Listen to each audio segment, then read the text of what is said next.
Have you ever wondered why, despite our countless differences, every human being alive today can trace their ancestry back to a single person?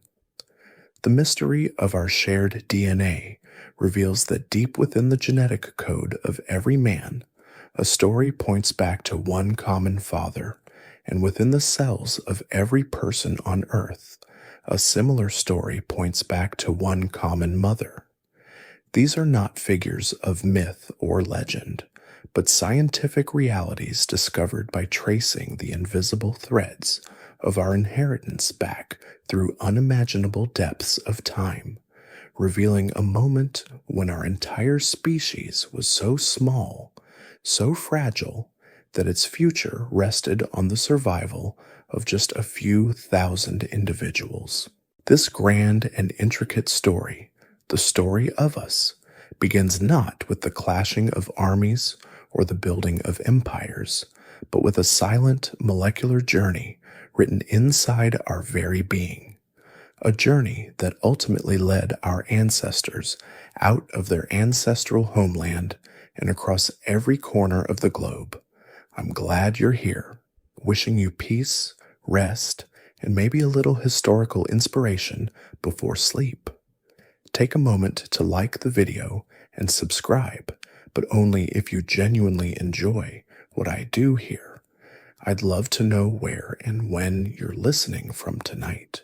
Our story, therefore, must begin in the quietest place imaginable, the microscopic world of the human cell, where the epic of our species is meticulously recorded. Within each of us lies a library of genetic information, DNA passed down through an unbroken chain of countless generations, a chain that stretches back into the mists of prehistory to a time when our ancestors were not yet travelers of the world, but a localized species living within the vast cradle of Africa. Scientists, in their quest to map the human journey, discovered two remarkable lineages that act as perfect ancestral beacons. The first is found in mitochondrial DNA, a special type of genetic material that exists outside the main nucleus of the cell and is passed down exclusively from a mother to her children, remaining largely unchanged from one generation to the next. By comparing the mitochondrial DNA of people from every corner of the modern world, geneticists were able to trace this maternal line backward, following it through thousands upon thousands of years, until all the diverse branches converged upon a single root, a single woman from whom all living humans descend. This common ancestor is known to science as mitochondrial Eve, and she is estimated to have lived in Africa somewhere around 200,000 years ago. It is a profoundly important and often misunderstood concept. She was not the first woman, nor was she the only woman alive in her time.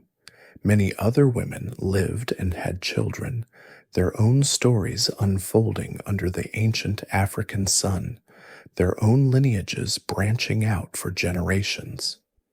Yet over the vast expanse of time, through famines and migrations, through accidents of fate and the slow, relentless filtering of history, all of those other maternal lines eventually came to an end.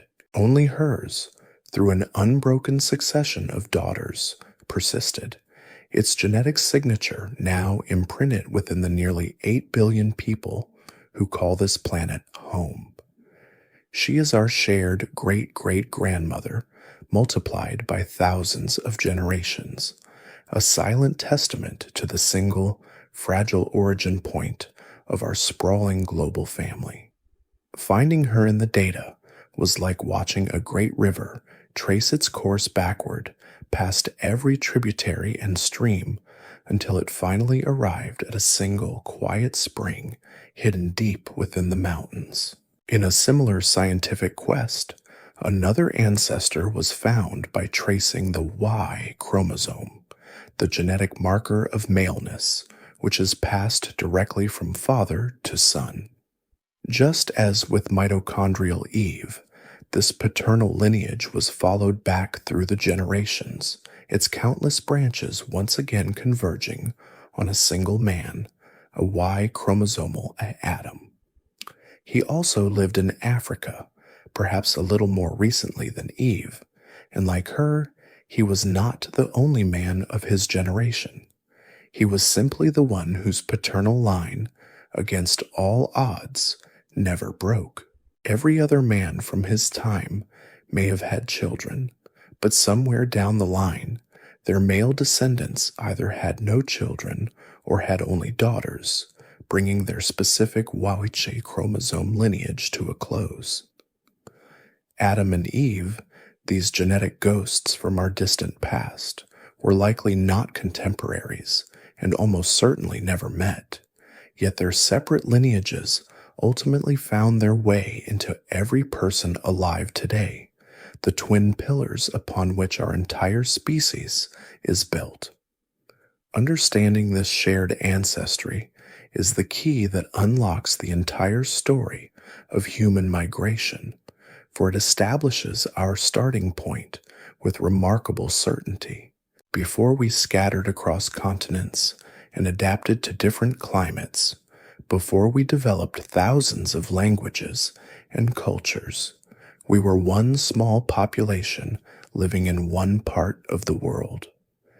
The genetic variations that scientists use to trace our journeys are like tiny accidental markings made in the margins of our ancestral storybook. As small groups of people left Africa and began to explore new lands, their DNA would accumulate unique markers or mutations, which then became characteristic of their descendants. By mapping these genetic markers, known as haplogroups, we can reconstruct the ancient pathways of migration with breathtaking accuracy, following the ghostly footprints of our ancestors as they stepped out onto the world stage for the very first time. Their world was not the one we know. It was a Pliocene landscape of immense grasslands and strange, formidable beasts, a world of constant challenge where survival itself was the primary occupation. These early Homo sapiens were anatomically modern, looking much like we do, but their minds were on the cusp of a great transformation, a cognitive flowering that would soon equip them with the tools necessary for the most ambitious journey ever undertaken. But before our own species took its first tentative steps beyond the familiar horizons of its birthplace, it is important to remember that the world beyond was not empty, for other kinds of humans had already made that journey long, long before.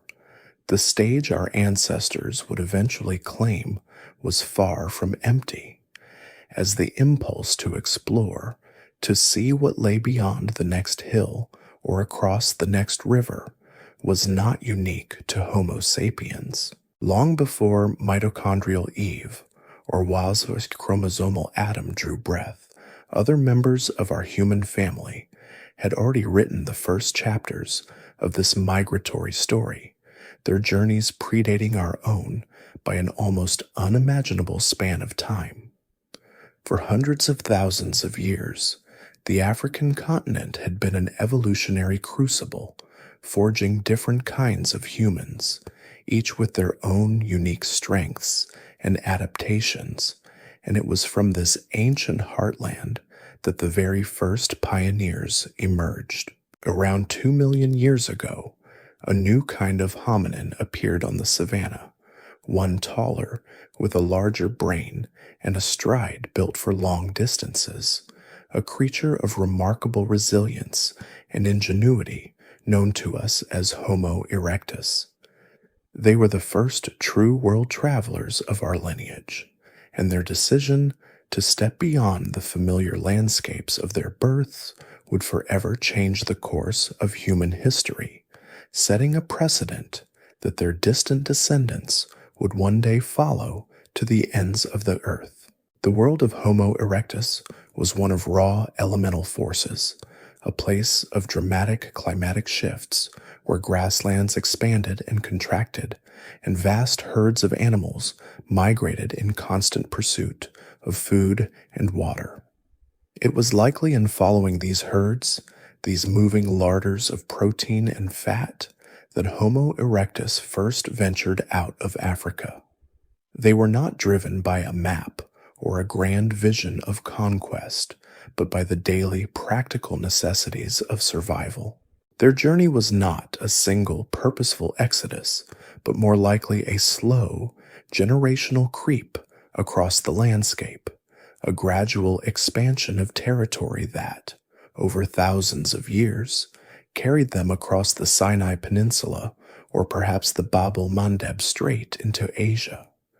We can imagine small family groups, clutching the simple but effective stone tools they had perfected, looking out upon unfamiliar vistas, their senses keenly attuned to the dangers and opportunities of a world no human had ever seen before.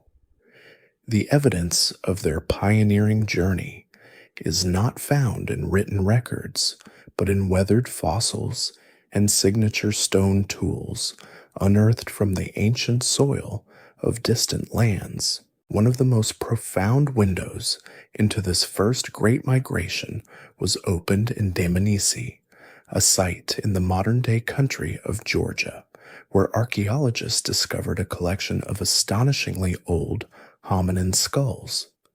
Dated to around 1.8 million years ago, these remains are some of the earliest, undisputed evidence of a human presence outside of Africa, capturing a single moment of time when one of these early groups had established a foothold at the crossroads of Europe and Asia. The Dmanisi hominins were surprisingly small-brained compared to later Homo erectus, suggesting that it was not a massive intellect, but perhaps social cooperation and a versatile scavenger-hunter lifestyle that fueled their incredible expansion. Further east, the story continues with legendary discoveries like Java Man, found on an island in Indonesia, and Peking Man, discovered in a cave system near Beijing, China.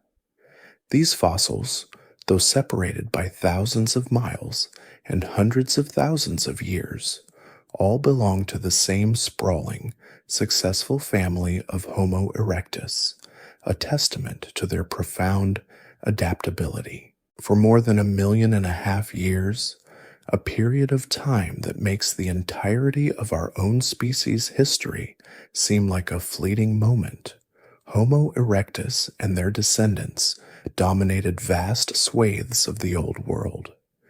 They adapted to tropical forests in Southeast Asia, temperate woodlands in China, and the cooler, more challenging climates of Europe. Central to their success was a tool that has become their enduring signature, the Acheulean hand axe. This was no simple sharpened rock. It was a deliberately crafted, teardrop-shaped, bifacial tool, a design so effective and so deeply ingrained in their minds that it remained virtually unchanged for over 1 million years. The creation of such a tool required forethought, planning, and a precise understanding of how stone fractures, representing a significant cognitive leap. Holding one of these ancient axes, you can almost feel the presence of its maker, the patience and skill required to transform a rough cobble into a versatile instrument for butchering animals, digging for roots, or shaping wood. It was the Swiss Army knife of the Paleolithic, and it was the key that unlocked countless new environments for them. As these populations of archaic humans spread out across the continents, they became isolated from one another, and over the immense timescale of their existence, they began to change. The forces of evolution, acting on these scattered groups in their different environments, slowly sculpted them into new forms. In Europe and the Middle East, the descendants of these early pioneers would eventually evolve into the Neanderthals, supremely adapted to the cold climates of an Ice Age world. In Asia, other branches of this ancient family tree continued to flourish, giving rise to enigmatic groups like the Denisovans, who we have only come to know through fragments of bone and the ghosts of their DNA they left within us. The world that awaited the arrival of modern Homo sapiens was therefore a world already anciently peopled, a planet inhabited by our own distant cousins, intelligent and resourceful hominins who had called these lands home for 1,000 millennia before we ever arrived. They were the original explorers, and their silent, sprawling legacy formed the human landscape into which our own ancestors would take their first fateful steps. While the children of Homo erectus were spreading across the vast landscapes of Asia and Europe, evolving in isolation under different suns and different skies, a profound and quiet transformation was taking place back in the African homeland. For it was there, between roughly 300,000 and 200,000 years ago, that a new kind of human first appeared, one with a high, rounded skull, a flatter face, and a delicate chin, a creature anatomically indistinguishable from ourselves. These first Homo sapiens were born into a world already anciently inhabited by their own relatives, and for a very long time there was little to suggest they were destined for a different fate. Their early stone tools were functional but simple, not so different from those of their predecessors, and for tens of thousands of years they lived lives that, from the distant perspective of archaeology, seemed to follow the same familiar patterns of survival that had governed hominin existence for 1,000,000 years. They were modern in form, but the spark that would ignite their journey across the planet had not yet been fully struck. What happened next is one of the most compelling and debated chapters in our entire origin story, the dawn of the modern human mind. This was not a change that can be seen in the shape of a fossilized bone, but rather an invisible revolution in thought, a fundamental rewiring of the brain that unlocked the potential for complex language, abstract ideas, and symbolic expression. It was not a single event, a sudden flash of brilliance in one gifted individual, but more likely a slow, flickering dawn that broke unevenly across different populations in Africa over thousands of years. This cognitive flowering, often called the emergence of behavioral modernity, was the development of the crucial mental software that would allow our ancestors to innovate, to plan for the future, to build complex social networks, and ultimately to imagine worlds beyond the one they could see. It was this new capacity for symbolic thought that would become the ultimate tool, more powerful than any sharpened stone, for the colonization of the globe. The evidence for this inner revolution is subtle but powerful, found not in grand monuments, but in the small, intimate objects our ancestors left behind in the dust of their ancient rock shelters and coastal caves. In places like Blombos Cave, on the southern coast of South Africa, archaeologists have unearthed pieces of ochre, a rich red mineral pigment that were intentionally engraved with geometric patterns, a cross-hatching of lines that holds no obvious functional purpose. These marks, created some 75,000 years ago, are among the earliest known examples of abstract art, the physical manifestation of a mind that could conceive of and communicate a symbol.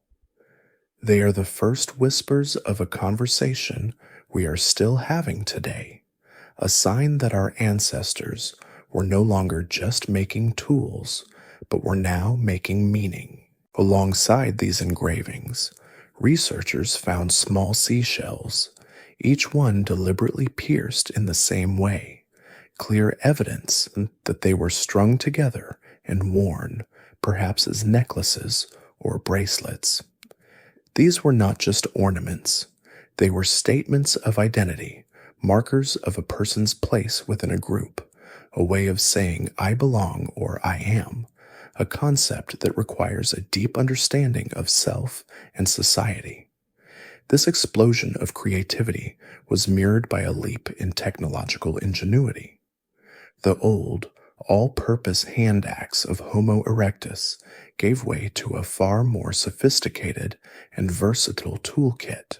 Our ancestors learned to strike long, thin blades from carefully prepared stone cores, a technique that was not only more efficient, but also produced standardized interchangeable parts. Even more remarkably, at sites like Pinnacle Point, also in South Africa, there is evidence from as far back as 160,000 years ago that humans were systematically heat treating stone, placing it in carefully controlled embers to alter its molecular structure, making it easier to shape into fine, deadly points. This multi-step process, requiring patience, knowledge of materials, and the ability to plan far in advance, is a hallmark of the modern executive mind. These small, sharp stone pieces, known as microliths, were then hafted onto wooden shafts using complex adhesives made from plant resins and ochre, creating deadly, lightweight spears that could be thrown from a distance. This new technology revolutionized hunting, allowing small bands of humans to take down large, dangerous game with significantly less risk, opening up a new world of nutritional possibilities. Underpinning all of these advancements was likely the final development of what is perhaps humanity's greatest superpower: complex, syntactical language. While earlier hominins certainly communicated, the ability to weave sounds into intricate sentences, to discuss the past and plan for the future, to tell stories and share beliefs, would have been a game-changing adaptation. Language is the ultimate social glue, allowing for unprecedented levels of cooperation, the transmission of complex knowledge from one generation to the next, and the creation of the shared myths and social rules that bind large groups of people together. It was language that allowed a hunter to describe the location of a distant herd, a toolmaker to teach an apprentice the complex art of heat treatment, and a leader to forge the alliances necessary for survival in a challenging world.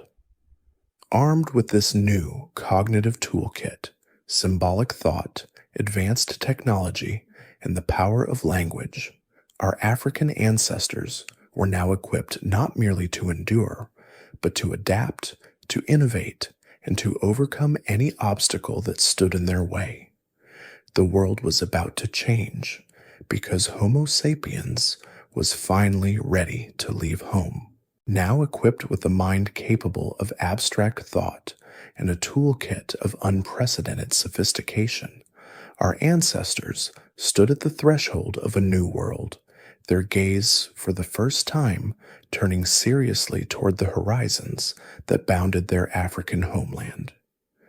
The impulse to move was not born of a single decision, but was woven into the very fabric of their existence as hunter-gatherers, a life that ebbed and flowed with the seasons and the movements of game. For millennia, these small mobile bands had expanded and contracted within the familiar confines of their continent. But a profound and powerful change in the world's climate would soon present an opportunity, creating a pathway to lands no modern human had ever reached. This was not the Africa of today, dominated by the formidable barrier of the Sahara Desert, for the planet's climate is a restless engine, and during certain periods, its orbital wobble brings life-giving rains to the most arid regions. During one such phase, known as the African humid period, what is now a sea of sand became a vibrant network of savannas, winding rivers, and vast, shimmering lakes. This green Sahara acted as a powerful pump, drawing wildlife and the humans who hunted them northward, creating lush, green corridors that funneled populations toward the very edge of the continent. Following these newly opened pathways, a small group of Homo sapiens made their way up the fertile Nile Valley, a ribbon of life guiding them through the verdant landscape until they reached the Sinai Peninsula, the slender land bridge that has forever connected Africa to the great landmass of Asia. Sometime between 120,000 and 90,000 years ago, they took a momentous step, crossing that bridge and entering the region we now call the Levant. This was not an invasion or a planned colonization, but the quiet, incremental expansion of a people following the resources they needed to survive, their small footsteps in the dust marking the very first time our species had successfully ventured out of its ancestral home. The definitive proof of this pioneering journey lies etched in stone and bone, discovered within the cool, dark recesses of caves in modern-day Israel. At sites like Skul and Kafse, nestled in the hills near the Mediterranean coast, archaeologists in the early 20th century made a series of astonishing discoveries. They unearthed the skeletal remains of at least a dozen individuals who were unambiguously Homo sapiens, their high foreheads and distinct chins standing in stark contrast to the other ancient human remains known from the region. The layers of earth in which they were found were dated using advanced techniques, pushing back the timeline of human migration by tens of thousands of years, and revealing a chapter of our story that had been completely unknown. These people had been laid to rest with a care that speaks to a rich inner world. One individual at Kafse was buried with the antlers of a large red deer cradled in their arms, a clear indication of symbolic ritual and a belief in something beyond the material world. They were here, living and dying far from Africa, in a new land full of new challenges. Yet this new world was not empty. The Levant of that era was also the homeland of another intelligent human species, our close and formidable cousins, the Neanderthals. For hundreds of thousands of years, Neanderthals had thrived across Europe and Western Asia, and this region represented the southernmost edge of their vast domain. This, then, was the setting for the first true encounter between our two humanities. For a time, it appears they shared this narrow strip of land, though perhaps not always at the same time. The archaeological record suggests a curious pattern of ebb and flow, with Neanderthals occupying caves during colder, drier periods, and Homo sapiens moving in when the climate became warmer and wetter, more like the African environment they had left behind. They hunted the same gazelle and wild boar, gathered the same plants, and looked out upon the same landscapes. Interestingly, the stone tools used by these early sapiens explorers were of the Mousterian type, a technology long associated with the Neanderthals, suggesting a degree of cultural borrowing, or that this first wave of migrants had not yet developed the more advanced toolkits that would later define our species. But then, the story falls silent, and the trail of these first pioneers goes cold. After flourishing in the Levant for what may have been thousands of years, the evidence for a Homo sapiens presence simply vanishes from the archaeological record. This was a false start, a human tide that had breached the shores of a new continent, only to be drawn back by forces we are still struggling to understand. The mystery of their disappearance remains one of history's great unanswered questions, a puzzle with several compelling pieces. The most likely culprit was, once again, the planet's ever-changing climate. The green Sahara began to wither, the rains ceased, and the once lush corridors that had connected the Levant back to their African population centers turned once more into impassable desert. This small, isolated group of colonists was now cut off, a tiny island of humanity in a vast and challenging world, their numbers perhaps too small to remain viable over the long run. At the same time, the climate in the Levant itself grew colder and more arid, shifting conditions to favor the Neanderthals, who were biologically and culturally adapted to just such an environment. The evidence supports this, as Neanderthal populations surge back into the region, reoccupying the very caves the sapiens had vacated. This first attempt to leave home had ended not in a dramatic conquest, but in a quiet, mysterious retreat, leaving the world beyond Africa to our cousins for another 30,000 years. For 30,000 years after the mysterious retreat from the Levant, the world beyond Africa remained the sole domain of our archaic cousins. The northern gateway was closed, guarded by a challenging climate and the established presence of Neanderthal populations, and for a time it must have seemed that the story of Homo sapiens would be confined to its ancestral continent. But history, like a great river, will often find a new channel when its old one is blocked.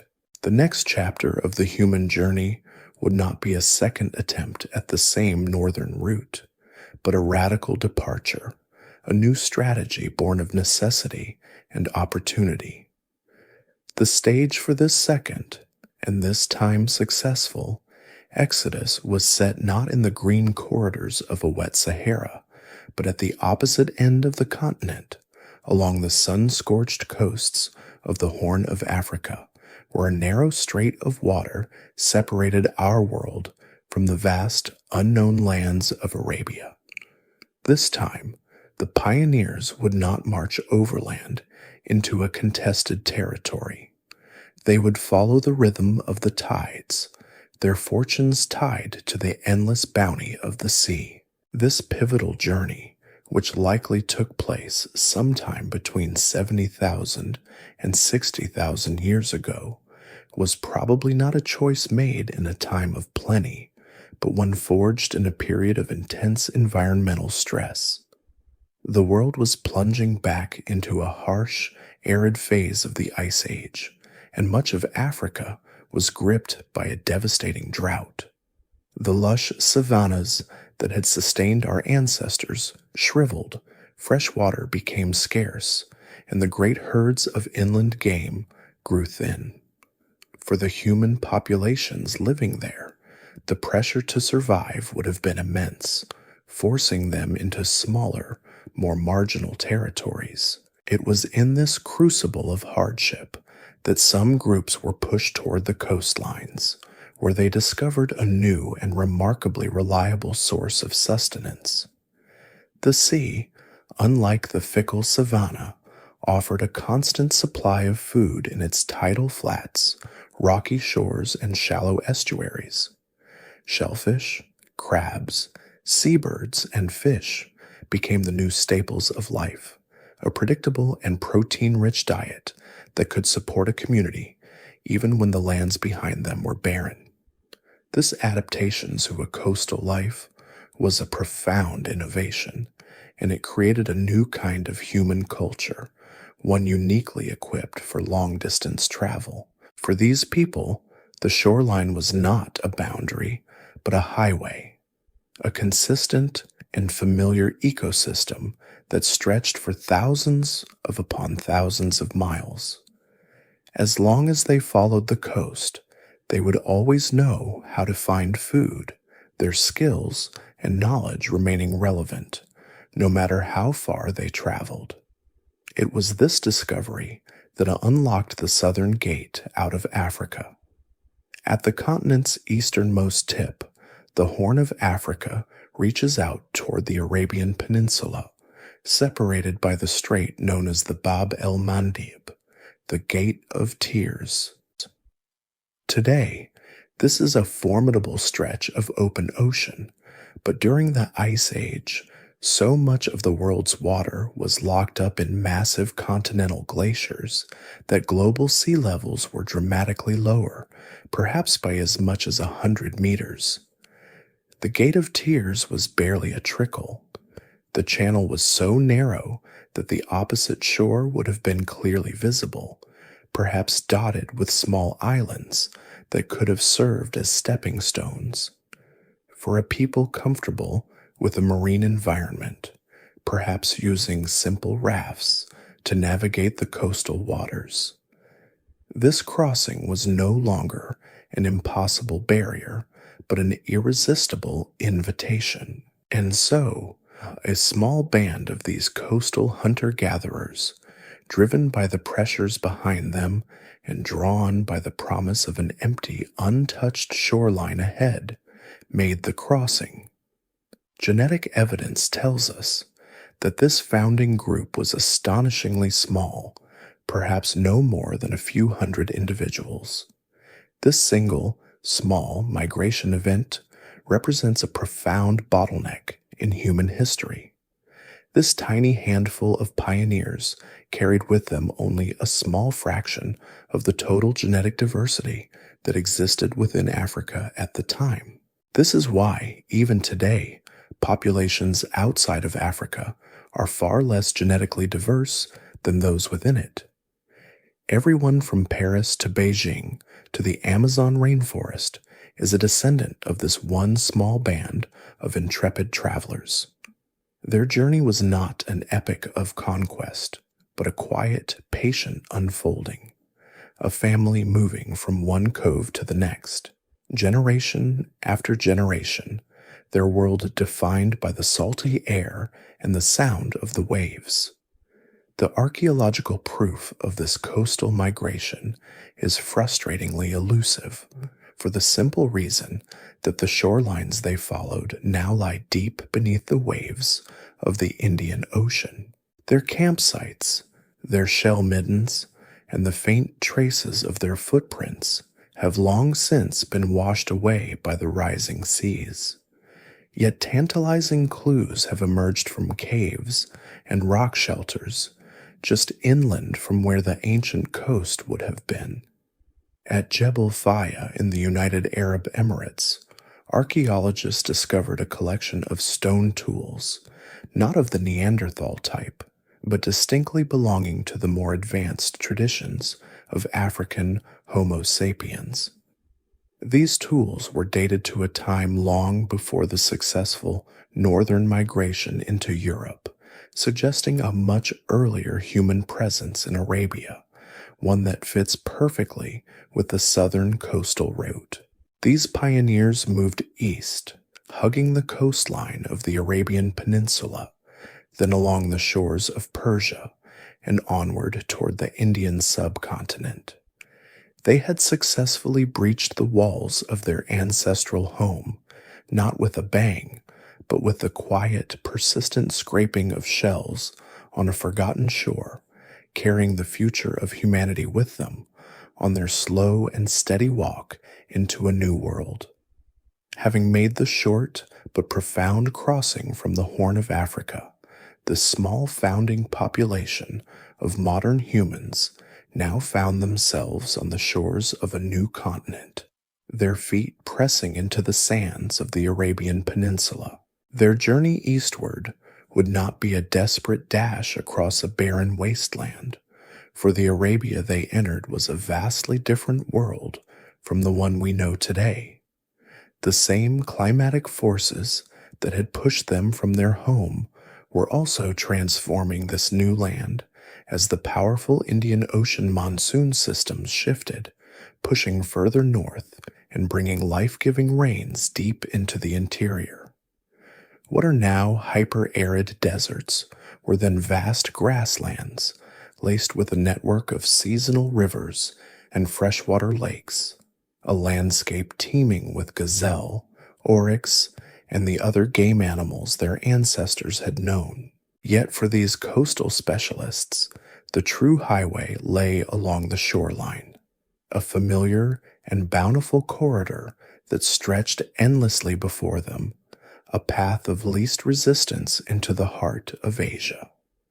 Their lives were governed by the rhythm of the tides, their movements dictated by the location of fresh water and the richness of the coastal estuaries.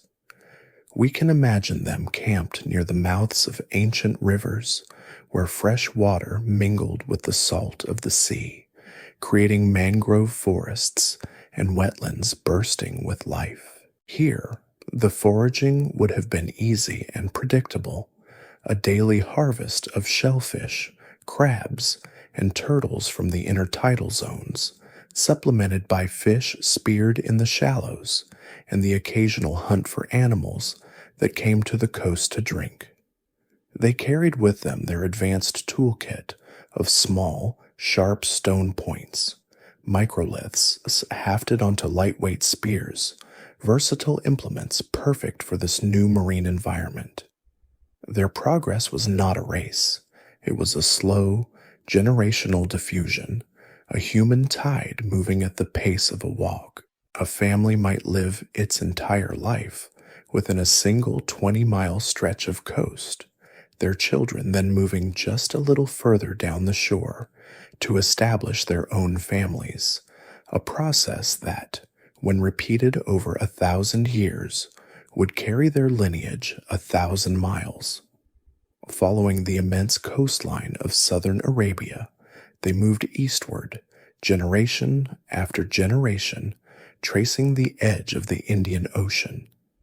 The archaeological trail of this journey is whisper-thin, with most of their camps and settlements now lost beneath the waves of the Persian Gulf, which in that age of low sea levels was a vast and fertile river valley, an oasis on a continental scale.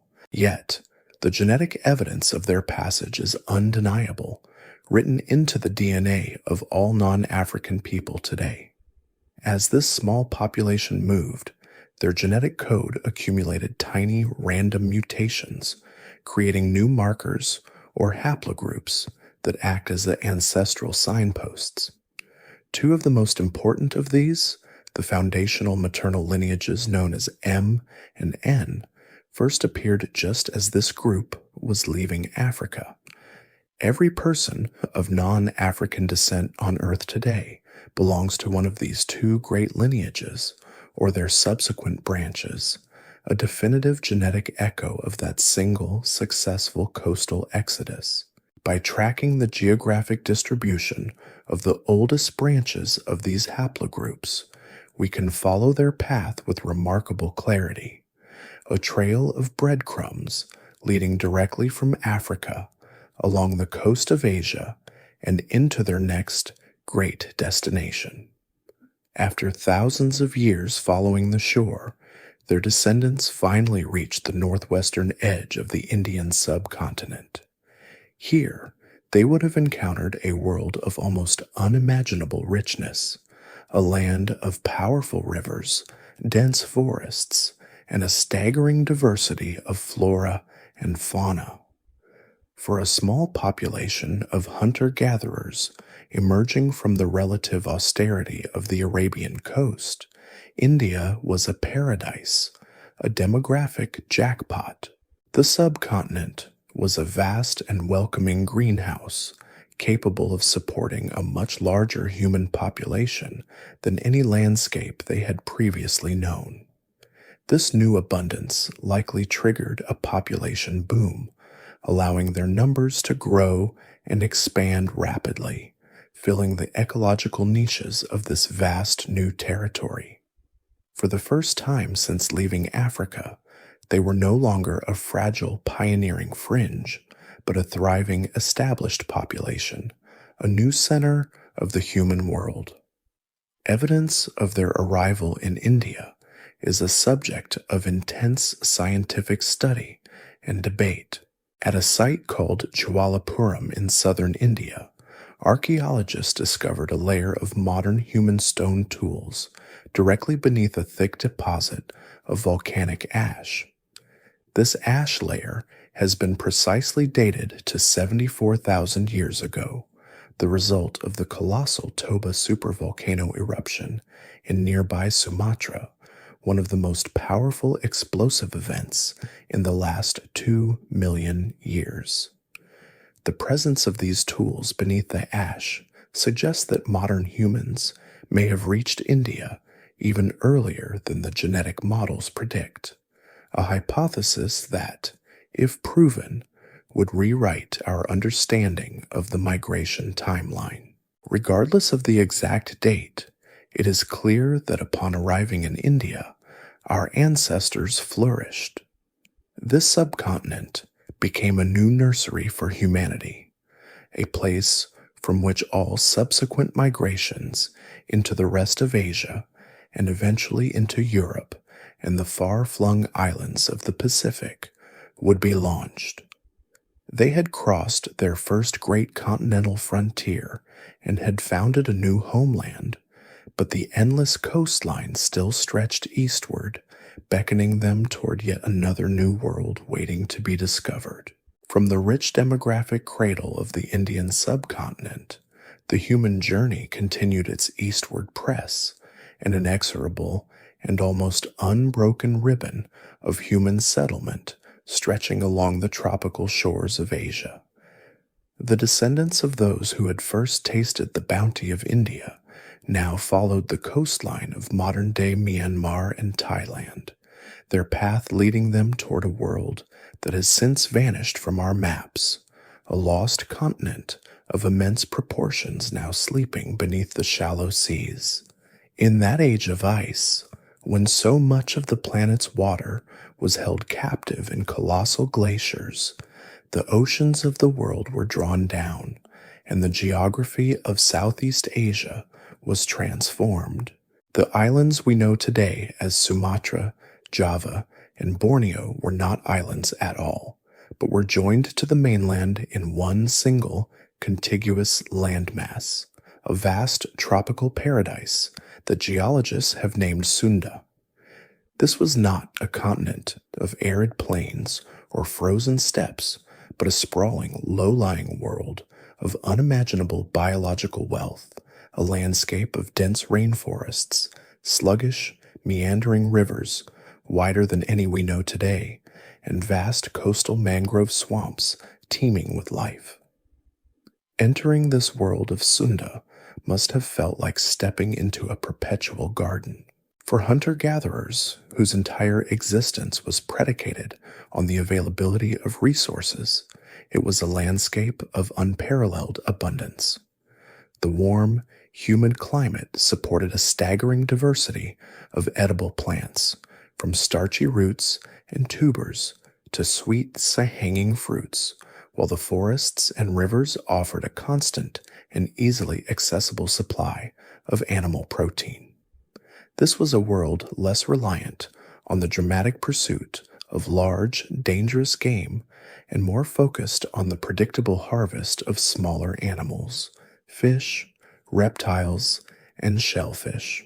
The primary technological material was likely not stone, which was often scarce in this alluvial environment, but the versatile and ever-present bamboo used to craft everything from lightweight shelters and containers to razor-sharp knives and deadly spear points. Life in Sunda was in many ways an easier existence, and this very ease may explain the incredible speed at which humans spread across it, their populations flowing through the rich landscape like water through a sponge. The story of their time in this lost world is one of history's most profound and frustrating silences, for the very heartland of their domain is now inaccessible to us, drowned by the rising seas at the end of the last ice age. The coastlines they walked, the river mouths where they camped, and the shell middens that held the secrets of their daily lives now lie on the seabed, buried under thousands of years of silt and sediment. This makes the search for archaeological evidence an immense challenge, forcing us to look for clues on the high ground of their ancient world, the places that remain as islands and mountains today. In the great Naya caves of Borneo, deep within what would have been the mountainous interior of eastern Sunda, archaeologists unearthed a human skull of distinctly modern features. This deep skull, as it is known, was found in layers of sediment that suggest an age of at least 40,000 years, a powerful confirmation of our species' deep antiquity in this part of the world. It is a lonely beacon from a submerged landscape, a hint of the thriving populations that must have inhabited the vast fertile plains below. As our ancestors spread across this continent, they were not just passive foragers, they were active shapers of their environment. There is growing evidence that these early peoples were masters of fire, using it not just for warmth and cooking, but as a landscape management tool. By setting controlled burns, they could clear patches of the dense forest undergrowth, encouraging the growth of the more useful, open country plants and creating attractive grazing areas for the animals they hunted. They were not merely passing through, they were transforming their new home, creating a human-altered landscape in a process that continues to this day. They would have possessed an encyclopedic knowledge of their world, an intimate understanding of plant life cycles, animal behaviors, and the seasonal rhythms of the forest and the sea. This deep ecological wisdom, passed down through countless generations, was the key to their success, allowing them to thrive for millennia in the most complex and diverse terrestrial ecosystem on Earth. For tens of thousands of years, Sunda was one of the great population centers of the human species, a vibrant and innovative world that existed in parallel to the Ice Age cultures of Europe and mainland Asia. And as they spread, they eventually reached the very edge of this sprawling continent. To the east, somewhere beyond the shores of modern-day Borneo and Bali, the land simply ended. It was not a gentle transition, but an abrupt and final boundary, for here the continental shelf dropped away into the deep ocean trenches of the Wallace Line, a formidable biogeographical barrier that had separated the ecosystems of Asia from those of the next great landmass for millions of years. For a people who had walked their way from Africa, this was an obstacle unlike any they had ever faced. Before them lay an expanse of open water, and on the distant horizon, a completely new and alien world. The continent of Sahul was waiting.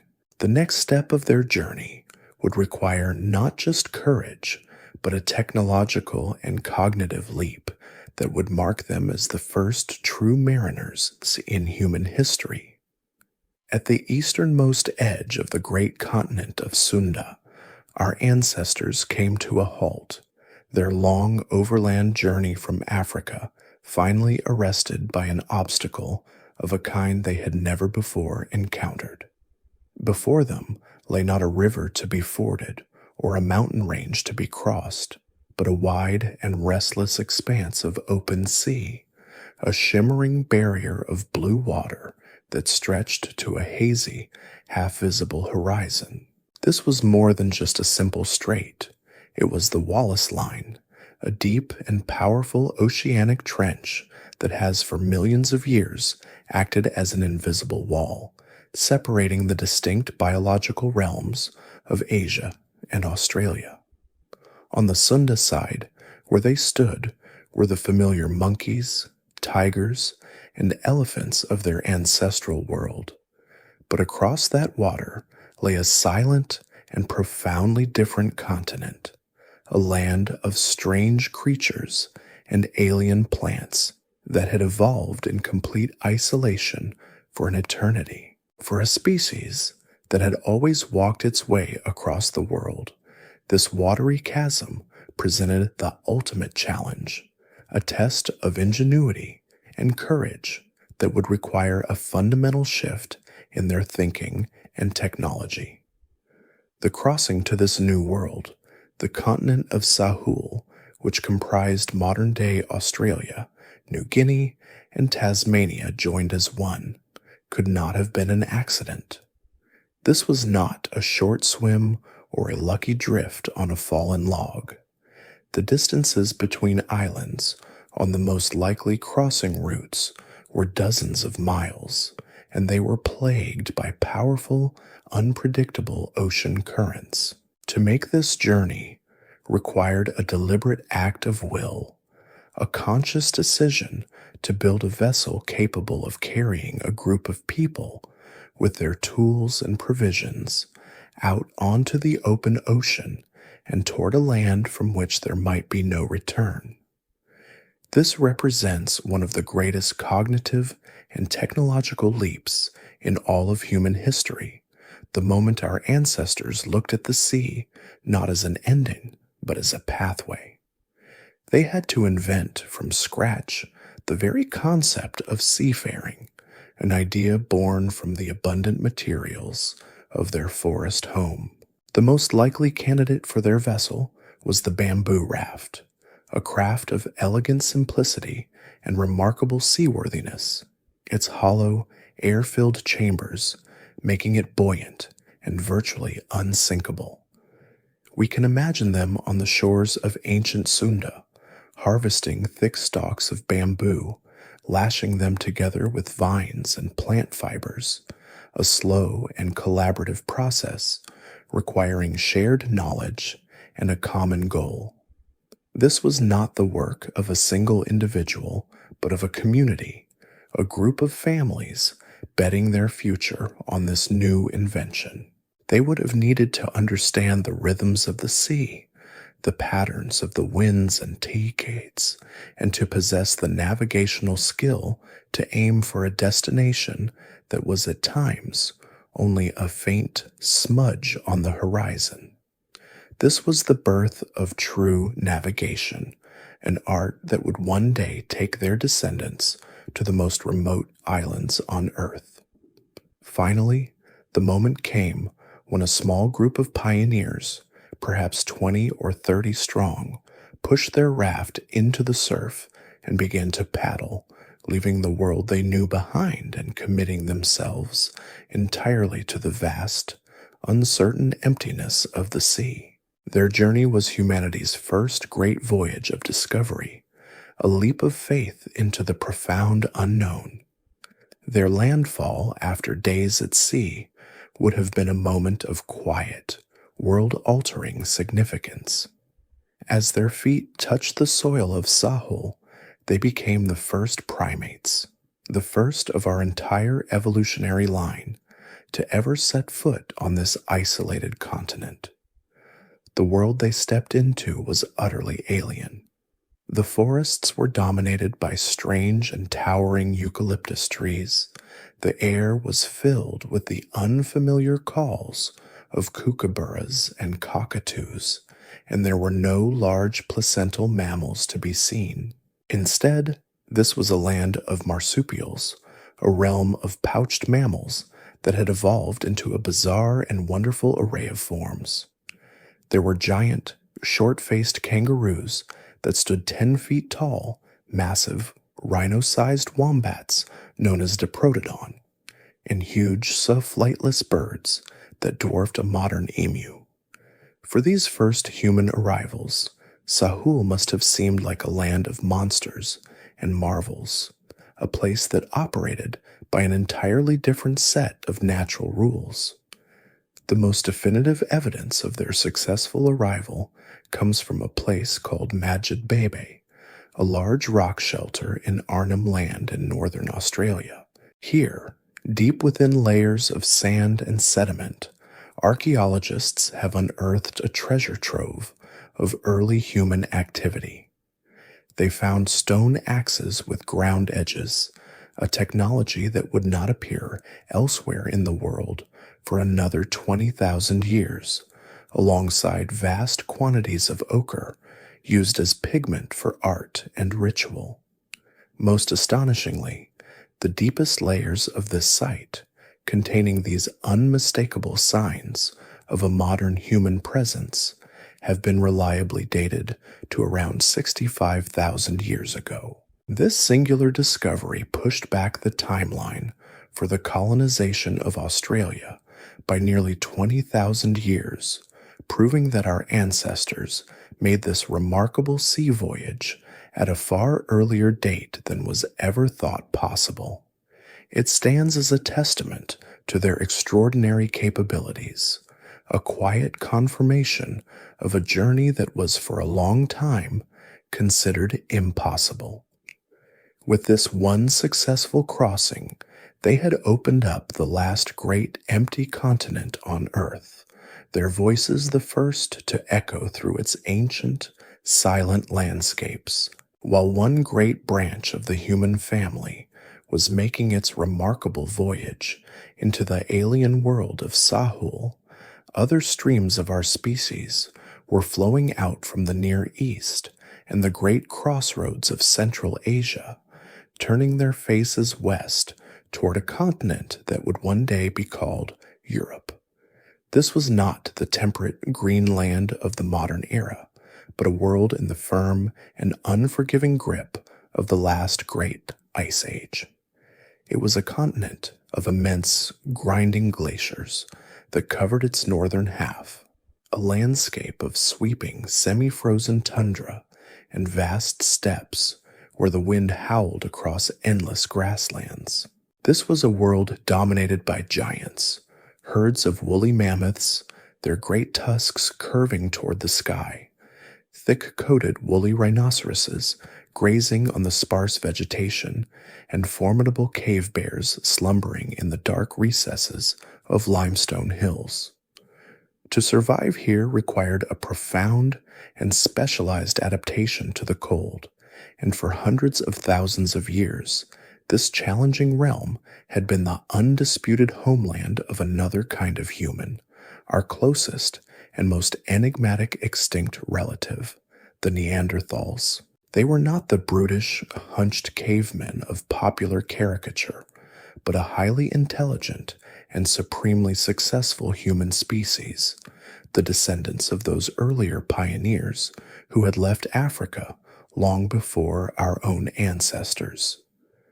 Millennia of evolution in the harsh climates of Ice Age Europe had sculpted them into a form perfectly suited for survival. They were shorter and more powerfully built than Homo sapiens, with thick, heavy bones and massive muscle attachments, a physique designed for conserving heat and for the brutal, close-quarters hunting of enormous prey. Their faces were dominated by a large projecting nose, which may have helped to warm and humidify the frigid, dry air they breathed, and their skulls, long and low, housed a brain that was on average even larger than our own.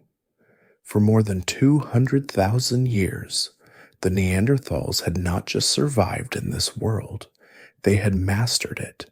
Their small, resilient family groups ranging across the continent, from the shores of the Atlantic to the mountains of Siberia. Their lives were intimately woven into the rock and ice of their environment.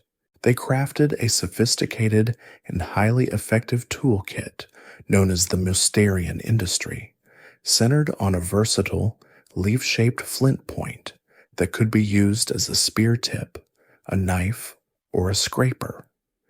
They were apex predators, strategic and cooperative hunters who understood the seasonal movements of the great herds of bison, reindeer, and wild horses that formed the core of their diet.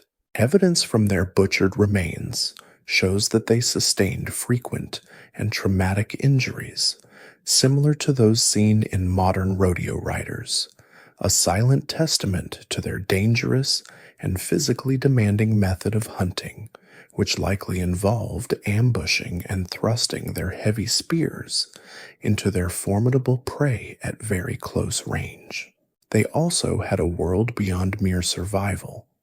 They cared for their sick and elderly, as shown by skeletons of individuals who lived for years with debilitating injuries, and they deliberately buried their dead, suggesting a mind that could contemplate mortality and perhaps an afterlife, the first faint stirrings of a spiritual consciousness on the European continent.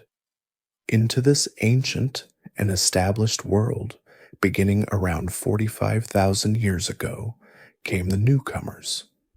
Flowing in from the east, likely following the great natural highway of the Danube River Valley, were the first bands of anatomically modern humans to enter Europe. They were different, taller, and more slenderly built than the Neanderthals, a physique better adapted to the warmer climates from which they had ultimately come.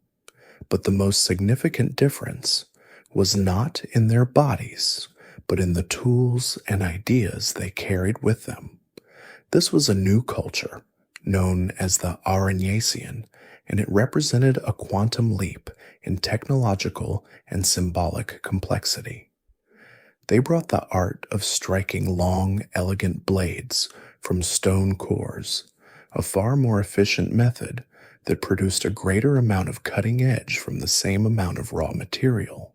More importantly, they crafted a vast array of new tools from bone, antler, and ivory, creating finely barbed harpoons, spear throwers that could launch a projectile with deadly force and accuracy from a safe distance, and meticulously crafted bone needles, a seemingly humble invention that allowed for the creation of tailored, layered clothing, essential for surviving the bitter cold.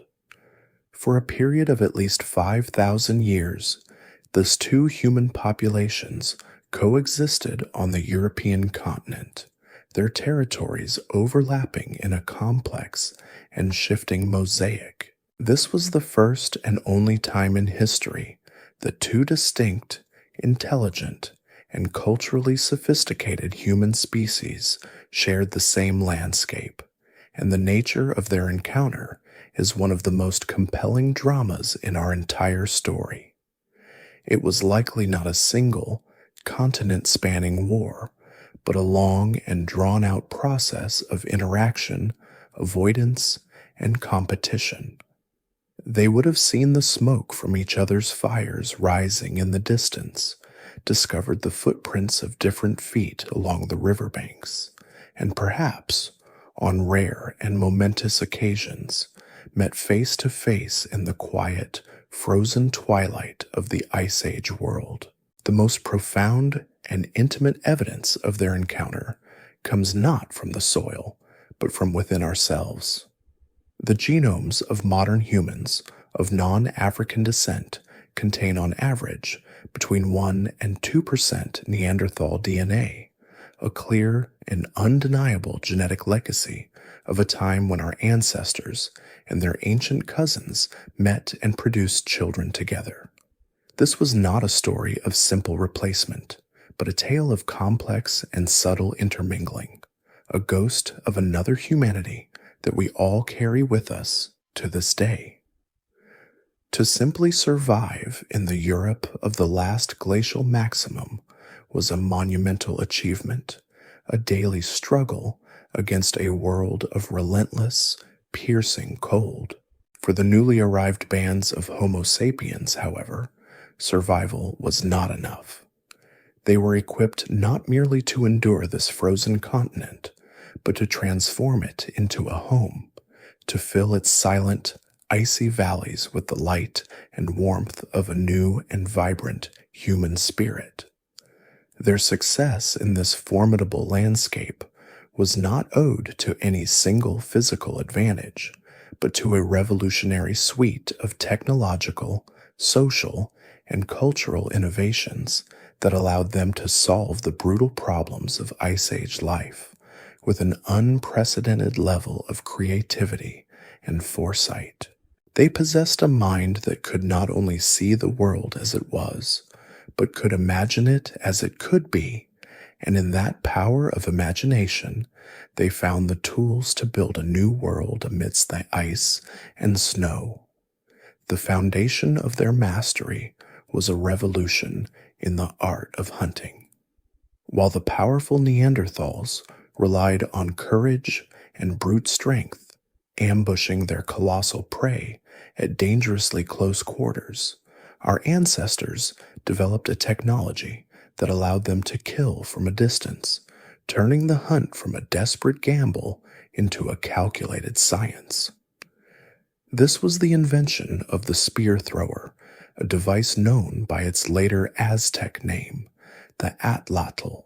It was a tool of elegant and deceptive simplicity, a short length of wood or antler with a hook at one end that cradled the butt of a light, fletched spear or dart. By using the atlatl, a hunter could effectively lengthen their arm, using the power of leverage to whip the spear forward with a velocity and force that was impossible to achieve with the arm alone. This single invention was a quantum leap in projectile technology, enabling small hunting parties to bring down enormous beasts like bison, wild horses, and even mammoths from a safe distance, dramatically increasing their chances of success while minimizing the risk of crippling injury or death. This newfound prowess in hunting provided a surplus of resources, meat for food, fat for fuel, and something equally precious, skins and hides for clothing. Here, too, our ancestors brought forth an invention that seems humble to our modern eyes, but was in its time as revolutionary as the wheel. This was the eyed needle, meticulously crafted from slivers of bone or ivory, a tool that allowed for the creation of true, tailored clothing. No longer were they limited to simple draped cloaks, as the Neanderthals were. They could now precisely cut and stitch together multiple pieces of animal hide, using sinew for thread. They created close-fitting trousers, shirts, parkas with hoods, and even mittens and boots, assembling a layered wardrobe that trapped warm air close to the body, providing a far more effective barrier against the life-stealing cold.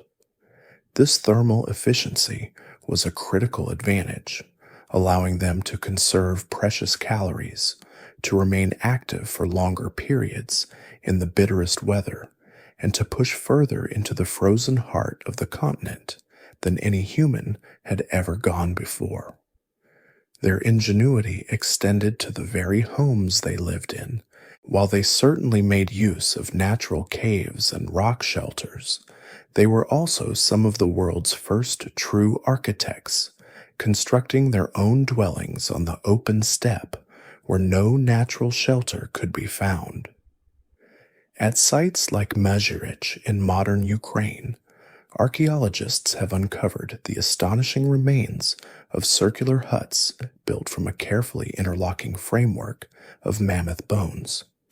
Great curving tusks formed the doorways, massive jawbones created the foundations, and skulls and long bones were stacked to form the walls, all of which would have been covered with a thick layer of stitched animal hides. Inside these sturdy dwellings, a central hearth would have provided warmth and light, a focal point for a community that could now weather the months-long blizzards of the Ice Age winter in relative comfort and security, their lives no longer entirely at the mercy of the elements. Yet perhaps the most profound of all their innovations was not etched in stone or bone, but was painted in charcoal and ochre on the silent, dark walls of deep caves. In places like Chauvet and Lascaux in France, these Ice Age people ventured deep into the earth, far from the world of sunlight, and with only the flickering glow of animal fat lamps, they covered the cavern walls with a breathtaking gallery of painted animals. Lions, horses, bison, and mammoths, rendered with a fluid, naturalistic grace that still astounds us today, seemed to gallop and surge across the undulating rock surfaces. This was not mere decoration. It was the physical manifestation of a rich and complex inner world, a universe of myth, ritual, and belief. The caves were their cathedrals, sacred spaces where they perhaps told the great stories of their people, performed shamanistic rituals to ensure a successful hunt, or initiated their young into the secrets of their culture. This explosion of symbolic art, from the great painted caves to the small, exquisitely carved ivory figurines of animals and enigmatic female figures, reveals the final, crucial tool for their survival, a shared culture that bound them together in a web of meaning, allowing them to pass their knowledge, their beliefs, and their identity across the generations in a world that was constantly changing. To simply survive in the Europe of the last glacial maximum was a monumental achievement, a daily struggle against a world of relentless, piercing cold. For the newly arrived bands of Homo sapiens, however, survival was not enough. They were equipped not merely to endure this frozen continent, but to transform it into a home, to fill its silent, icy valleys with the light and warmth of a new and vibrant human spirit.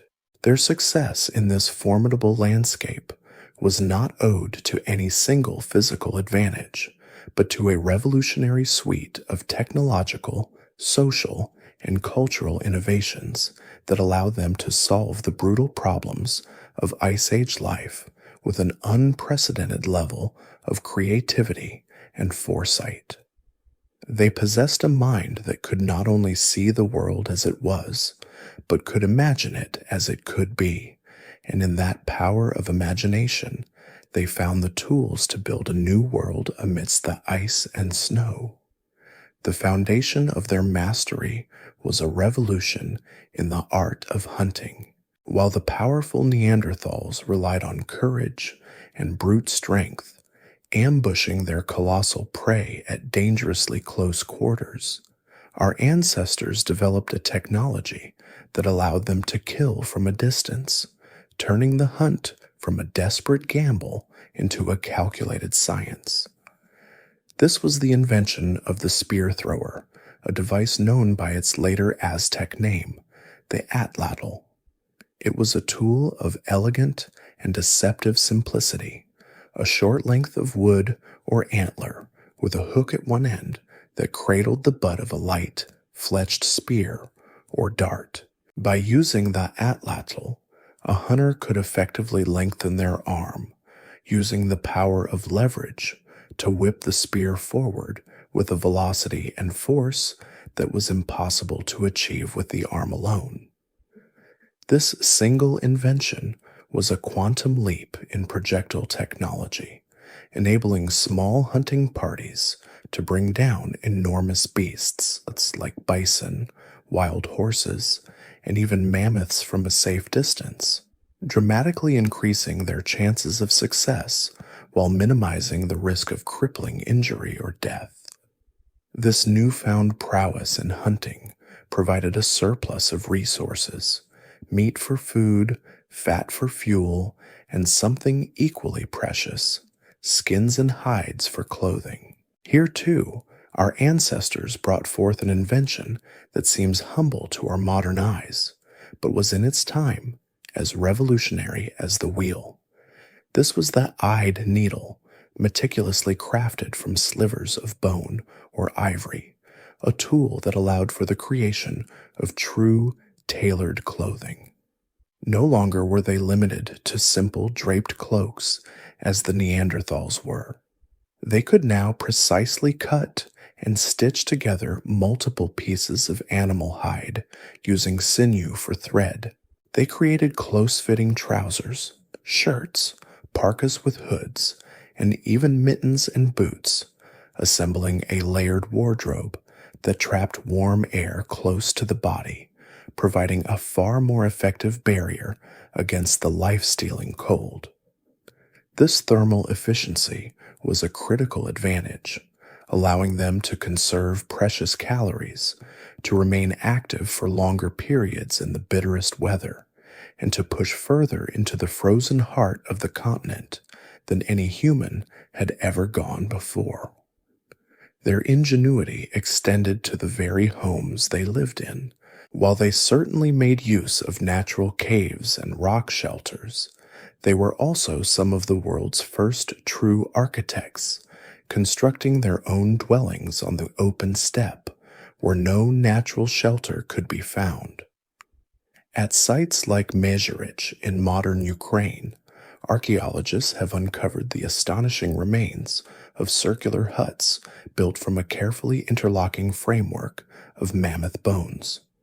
Great curving tusks formed the doorways, massive jawbones created the foundations, and skulls and long bones were stacked to form the walls, all of which would have been covered with a thick layer of stitched animal hides. Inside these sturdy dwellings, a central hearth would have provided warmth and light, a focal point for a community that could now weather the months-long blizzards of the Ice Age winter in relative comfort and security, their lives no longer entirely at the mercy of the elements. Yet perhaps the most profound of all their innovations was not etched in stone or bone, but was painted in charcoal and ochre on the silent, dark walls of deep caves. In places like Chauvet and Lascaux in France, these Ice Age people ventured deep into the earth, far from the world of sunlight, and with only the flickering glow of animal fat lamps, they covered the cavern walls with a breathtaking gallery of painted animals. Lions, horses, bison, and mammoths, rendered with a fluid, naturalistic grace that still astounds us today, seemed to gallop and surge across the undulating rock surfaces. This was not mere decoration. It was the physical manifestation of a rich and complex inner world, a universe of myth, ritual, and belief. The caves were their cathedrals, sacred spaces where they perhaps told the great stories of their people, performed shamanistic rituals to ensure a successful hunt, or initiated their young into the secrets of their culture. This explosion of symbolic art, from the great painted caves to the small, exquisitely carved ivory figurines of animals and enigmatic female figures, reveals the final, crucial tool for their survival: a shared culture that bound them together in a web of meaning, allowing them to pass their knowledge, their beliefs, and their identity across the generations in a world that was constantly changing. For a few precious millennia, a strange and unique twilight settled over the continent of Europe, a time when the world was shared, and the crisp, Ice Age air carried the scent of two different kinds of human fire. In the river valleys of France and the plains of Germany, The newly arrived Homo sapiens and the ancient Neanderthal inhabitants lived as contemporaries, two distinct streams of consciousness, observing the same herds of mammoths and gazing up at the same canopy of brilliant cold stars. It was a period of overlap, of subtle interaction and competition, the details of which are now lost to the unrecoverable silence of the past. But this shared world was a fragile and fleeting one, for as the centuries unfolded, one of those fires began to burn more brightly, its warmth and light spreading inexorably across the landscape, while the other, after having burned steadily for 250,000 years, began to flicker, to wane, and finally to be extinguished forever. Oh, the story of what happened next is not one of a single dramatic battle, but of a long, slow, and deeply poignant goodbye. The question of why the Neanderthals vanished while we survived remains one of the most profound and intensely debated mysteries in the human saga, a puzzle with no single, simple answer. The truth is likely a complex tapestry woven from several different threads. One of the most powerful forces at play was the planet's own restless climate, which during this period was not just cold, but violently unstable, swinging back and forth between frigid, glacial conditions and brief, warmer spells with breathtaking rapidity. The Neanderthals, as supremely adapted specialists of a particular kind of cold weather hunting, may have found their world changing too quickly beneath their feet. The forests and megafauna they had relied upon for countless generations would have shifted, shrunk, or disappeared, and their very biology, built for power and heat conservation, may have been less flexible in the face of such relentless climatic chaos. Our own ancestors, by contrast, were the ultimate generalists. Their innovative toolkits and wider range of hunting strategies giving them the crucial flexibility to adapt to whatever new challenge the environment presented. This adaptability was amplified by a key difference in social structure. Neanderthals appear to have lived in small, isolated family groups, their social worlds confined to a handful of relatives within a limited territory.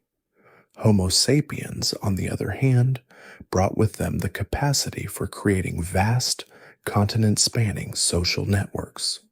The presence of exotic seashells and high-quality flint far from their original sources in our ancestors' campsites speaks to the existence of long-distance trade and communication. These networks acted as a crucial lifeline in a precarious world. If one group was suffering from a local famine or a failed hunt, they could call upon distant allies for support, sharing information, resources, and even people. The Neanderthals, in their splendid isolation, had no such safety net. A single harsh winter or a disease that swept through their small clan could be a catastrophic, unrecoverable blow, a small, lonely extinction event, repeated again and again across the vastness of Europe. There was also the simple, inexorable pressure of demographics. The incoming populations of modern humans, though initially small, were part of a much larger interconnected global population, a deep reservoir of people flowing steadily out of the east. With their more efficient hunting techniques and perhaps a slightly higher birth rate, their numbers grew, while the Neanderthal population, always sparse, began to shrink. It was likely a process of slow, almost imperceptible replacement, a case of competitive exclusion where the more adaptable and socially connected group gradually absorbed the best territories and resources, pushing their cousins into more marginal, less productive lands. In this, the genetic evidence of interbreeding adds a layer of poignant complexity. It tells us that the end was not always violent or hostile. There were moments of contact, of acceptance, of shared humanity. But it also suggests that the Neanderthals were, in the end, a dwindling river flowing into a vast and rising sea, their unique genetic signature not erased completely, but diluted to near invisibility within our own. As the millennia passed, the Neanderthal world shrank, its boundaries contracting toward a few final, isolated refuges. Their last stand appears to have been on the Iberian Peninsula, where the milder climate of the Mediterranean coast allowed them to hold on for a few thousand years after they had vanished from the rest of the continent. At sites like Gorham's Cave in Gibraltar, a great cavern looking out over the sea, archaeologists have found the faint traces of their final campfires, dated to as recently as 28,000 years ago. Here, they hunted seals and gathered mussels, their world reduced to a narrow strip of land between the mountains and the ocean, a final, lonely outpost of their kind. And then the trail goes cold. Their fires went out, their voices fell silent, and after a rain that had lasted for an eternity, they were gone. The world grew quieter, and for the first time in millions of years of human evolution, Homo sapiens was utterly, completely alone.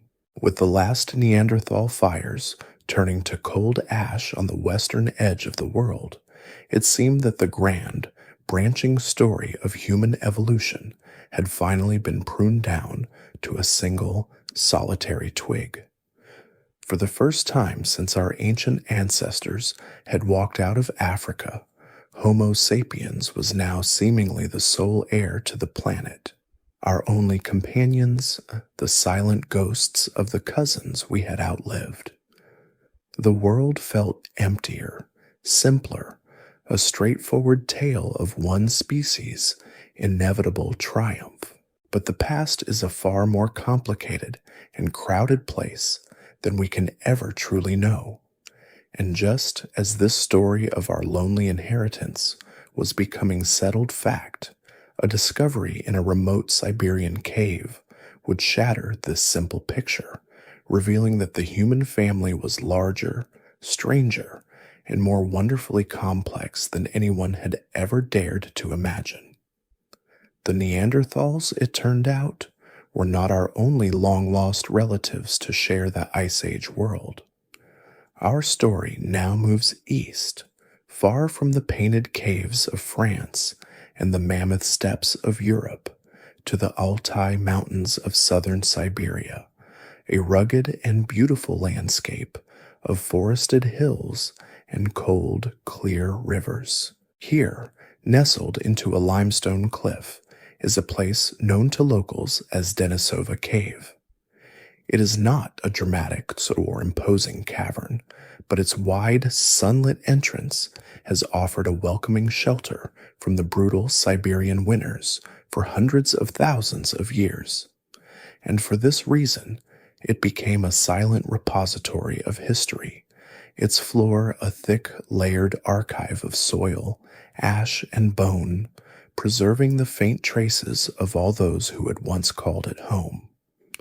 For decades, Russian archaeologists had worked patiently within its chambers, uncovering the tools and remains of both Neanderthals and, in the upper layers, early modern humans. It was a place where different humanities had intersected, a crossroads in the deep past, but its greatest secret still lay buried, waiting for a new kind of science to unlock it.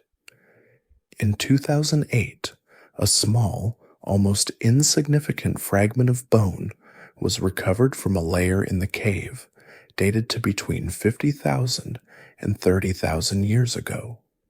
It was tiny, no larger than a child's fingernail, and was identified as the tip of a fifth finger bone, likely belonging to a young girl. It was a fossil so unremarkable that in any other era it might have been catalogued and quietly forgotten. But this was the dawn of a new age in the study of the past, the age of paleogenetics. A team of scientists at the Max Planck Institute in Germany, led by the pioneering Svante Pabo, had perfected the almost miraculous technique of extracting and sequencing ancient DNA from fossilized remains. They had already used this technology to map the Neanderthal genome, and they now turned their attention to this tiny, unassuming bone from Denisova Cave, hoping it might add another small detail to the Neanderthal story. What they found instead was a revelation that sent shockwaves through the scientific world. After months of painstaking work, cleaning away the contaminating DNA of microbes and modern handlers, they pieced together the genetic code preserved within the ancient bone. When they compared it to the known genomes of Neanderthals and modern humans, it matched neither. It was something entirely new, a lineage of human that was related to the Neanderthals, but had split from their branch of the family tree hundreds of thousands of years earlier. This single, tiny finger bone belonged to a previously unknown and entirely distinct group of archaic humans. They were a ghost lineage, a third branch of the human family, living alongside Neanderthals and Homo sapiens, whose existence had been completely unsuspected. They were named, simply, the Denisovans, after the cave where their first, faint whisper had finally been heard. This discovery was revolutionary because, for the first time, an extinct human population was discovered and defined not by the shape of its fossilized bones, but by its unique genetic signature. The entire physical appearance of the Denisovans remains a profound mystery, as the only other remains found since are a few teeth and a fragment of a jawbone. Yet their DNA tells a rich and fascinating story. It reveals that they shared a common ancestor with the Neanderthals, but their evolutionary path had diverged, creating a sister species that spread not across the West, but across the vast unexplored landscapes of Asia. And just as our ancestors had interbred with Neanderthals in the West, the genome of this young girl from Denisova Cave revealed that her own ancestors had interbred with them as well. But the most stunning revelation came when her DNA was compared to that of modern human populations. While no trace of Denisovan ancestry was found in people from Europe or Africa, a significant and undeniable genetic legacy appeared in the modern inhabitants of Southeast Asia, Papua New Guinea, and Australia. This tiny finger bone from a cold Siberian cave held the genetic key to understanding the settlement of the tropical islands of the Pacific, proving that our ancestors, as they moved east out of Asia, had encountered and interbred with this mysterious Eastern humanity, carrying their genetic echo with them on their journey to the continent of Sahul. The world was not empty after all. It was a place of profound and complex encounters, a human mosaic whose true pattern we are only just beginning to see. The revelation of the Denisovans fundamentally redrew the map of the ancient human world, transforming it from a simple two-part story into a complex drama with at least 3 major players. While our ancestors were encountering Neanderthals in the West and beginning their great maritime adventure into Sahul from the southeast, another great stage for human expansion was opening up in the very heart of the Eurasian landmass. This was the vast, seemingly endless expanse of Central Asia, a colossal sea of grass that stretched from the shores of the Caspian Sea to the mountains of Manchuria. This was not a landscape of gentle rolling hills, but a harsh and unforgiving world of dramatic extremes, a place of scorching summers and winters of lethal, soul-crushing cold.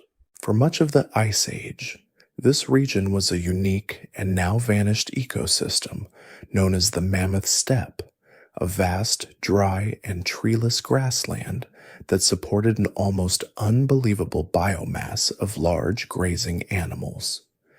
This was the domain of the great herds, a world teeming with woolly mammoths, bison, horses, and reindeer, their numbers stretching to the horizon in a constantly moving river of life.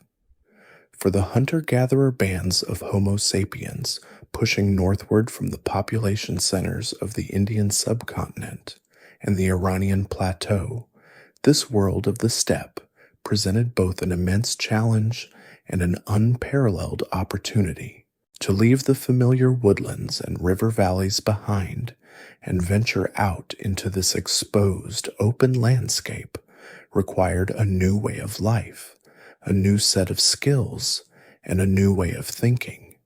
Here, there were few caves for shelter and nowhere to hide from the relentless wind or from the great predators like the cave lion and the scimitar-toothed cat that stalked the herds. Survival on the steppe demanded constant mobility, an existence spent in perpetual motion, following the great migratory cycles of the animals that were the sole key to their existence. Life became a grand, seasonal pilgrimage, a rhythm of movement dictated not by the fruiting of trees, but by the ancient instinctual journeys of the bison and the horse. The archaeological signature of these first steppe dwellers, who began to colonize this vast region around 45,000 years ago, is one of remarkable efficiency and adaptability. Their toolkit, part of the broader Upper Paleolithic cultural wave, was light, portable, and deadly. They were masters of blade technology, striking long, sharp flakes from prepared cores of high-quality stone, which they often carried for hundreds of miles from their source, a testament to their foresight and the vast scale of their movements. These blades were then fashioned into a variety of specialized tools, razor-sharp knives for butchering, scrapers for cleaning hides, and most importantly, the small, sharp, and easily replaceable projectile points that armed their spears and darts. Living in such an open environment, the ability to kill from a distance was not just an advantage, it was an absolute necessity, and they honed the use of the spear thrower to a deadly art form, becoming the undisputed apex predators of this immense and challenging ecosystem.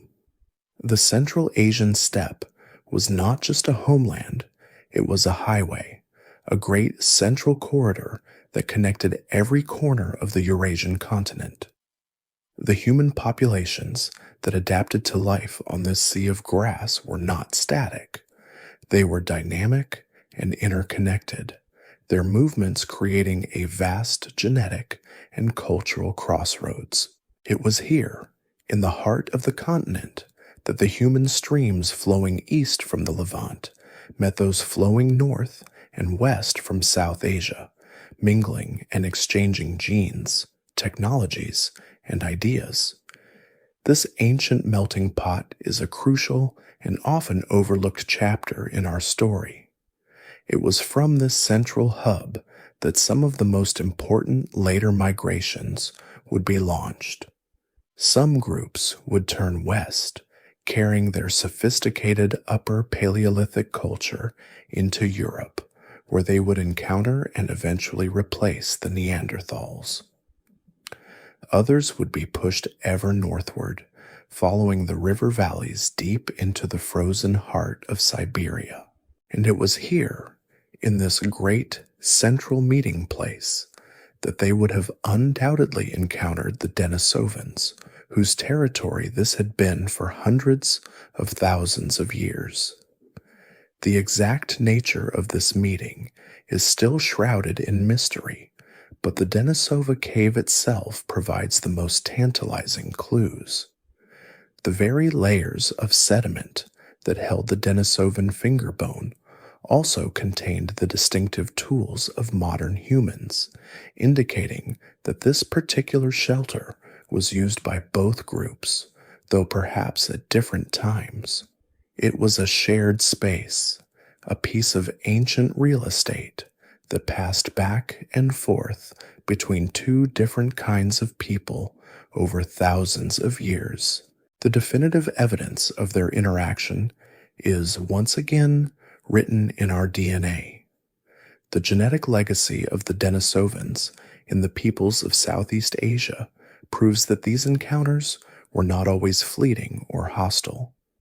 Somewhere in this vast Asian heartland, our ancestors and the Denisovans met and intermingled, their children carrying a mixed heritage that would travel with them on their journeys to the far corners of the world. This great grassland was the crucible where the final complex identity of the Asian and European branches of our family was forged, a place of movement, of mixture, and of momentous encounters that would shape the destiny of our entire species. From the great Central Asian highway, some arteries of human movement turned west towards Europe, while others branched south and east, but the most audacious and perhaps the most unforgiving path of all led directly north. This was a journey into a world of deepening cold and growing darkness, a slow but relentless push into the vast, frozen heart of Siberia. For the bands of hunters who chose this route, they were not just entering a new landscape, they were committing themselves to life at the very edge of what was humanly possible, a world so extreme it would demand from them the final and most complete mastery of the art of Ice Age survival.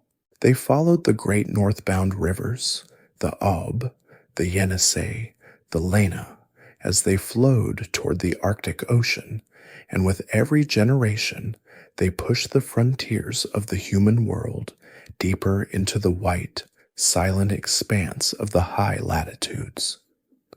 The mammoth steppe they had known in the south was here intensified, its grasses sparser, its winds more savage, its winters a long and profound twilight that lasted for months on end. To live in this world was to live in a state of constant, intimate warfare with the cold. The technological and cultural innovations that had allowed our ancestors to flourish in Ice Age Europe were here honed to an even finer edge of perfection. Tailored clothing was no longer just an advantage, it was the very boundary between life and death.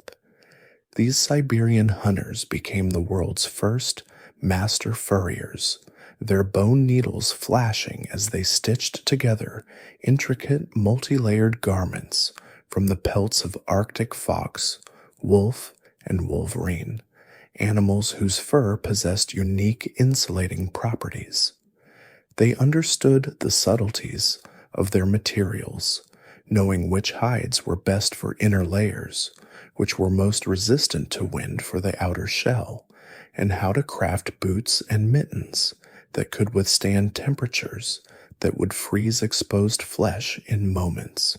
Their shelters, too, evolved beyond the bone huts of the European plains into semi-subterranean dwellings, pits dug deep into the frozen permafrost and roofed with a thick layer of sod and hides, using the earth itself as a powerful insulator against the sub-zero air above.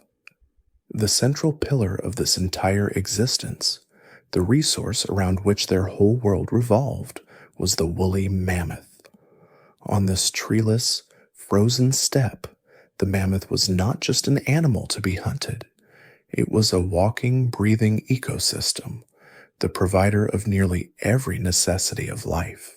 A single successful hunt could sustain a community for months, providing a mountain of meat, rich in calories and fat, the essential fuel for human bodies working overtime to stay warm.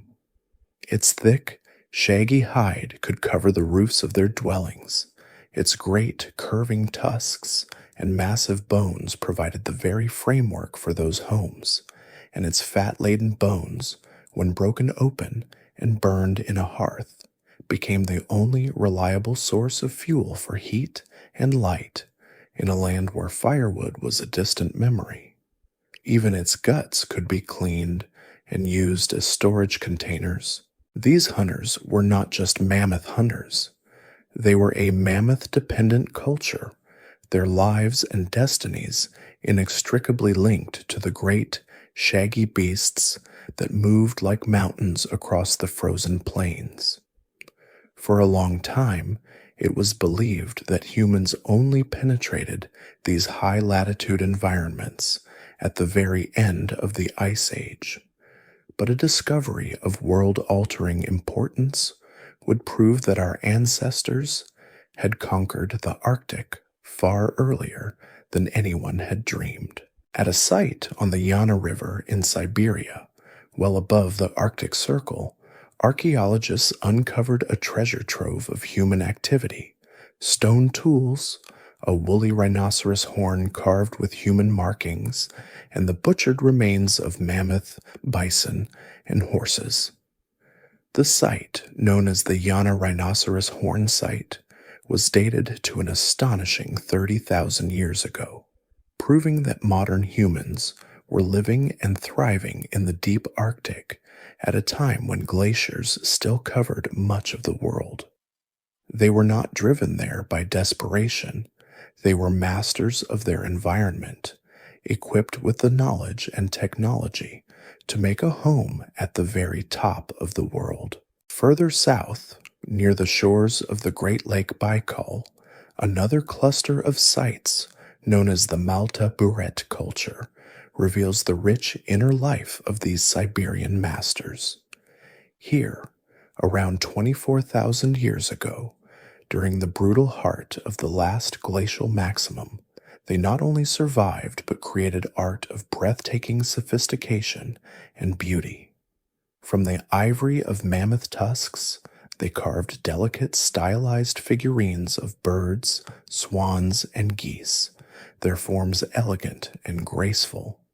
They also carved female figures, similar to the Venus figurines of Europe, but with a distinct style, often shown fully clothed in the hooded parkas that were essential to their daily survival. This was a people with a deep and complex symbolic world, a universe of myths and beliefs that gave meaning to their struggle and bound their small communities together against the overwhelming power of the cold. They were not just hardy survivors, they were poets in ivory, thinkers, and artists, their creative spirit burning brightly against the vast, frozen darkness of the longest winter in human history. It was this population, forged in the crucible of the Siberian Arctic, that now stood at the final frontier of the Old World, unknowingly poised and perfectly adapted for the journey that lay ahead. The hardy, resourceful people of the Siberian Arctic, who had forged a culture of survival amidst the colossal herds and the crushing cold, now found themselves at the very edge of the world they knew.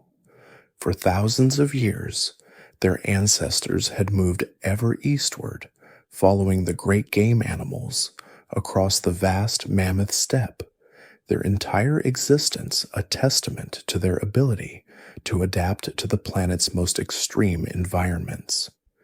But now, as they reached the northeasternmost tip of Asia, they stood on the shores of a world in profound transformation, a world where the very shape of the continents was being redrawn by the immense power of the Ice Age. Before them lay a new and unexpected path, for the sea that separates modern Siberia from Alaska was gone, its waters drawn up and locked away in the continent-sized glaciers that held the northern hemisphere in their grip. In its place, a new land had risen from the waves, a vast and windswept subcontinent that would become the final homeland of the old world and the silent, frozen gateway to the new. This was Beringia, a lost world that now lies drowned beneath the shallow waters of the Bering and Chukchi seas.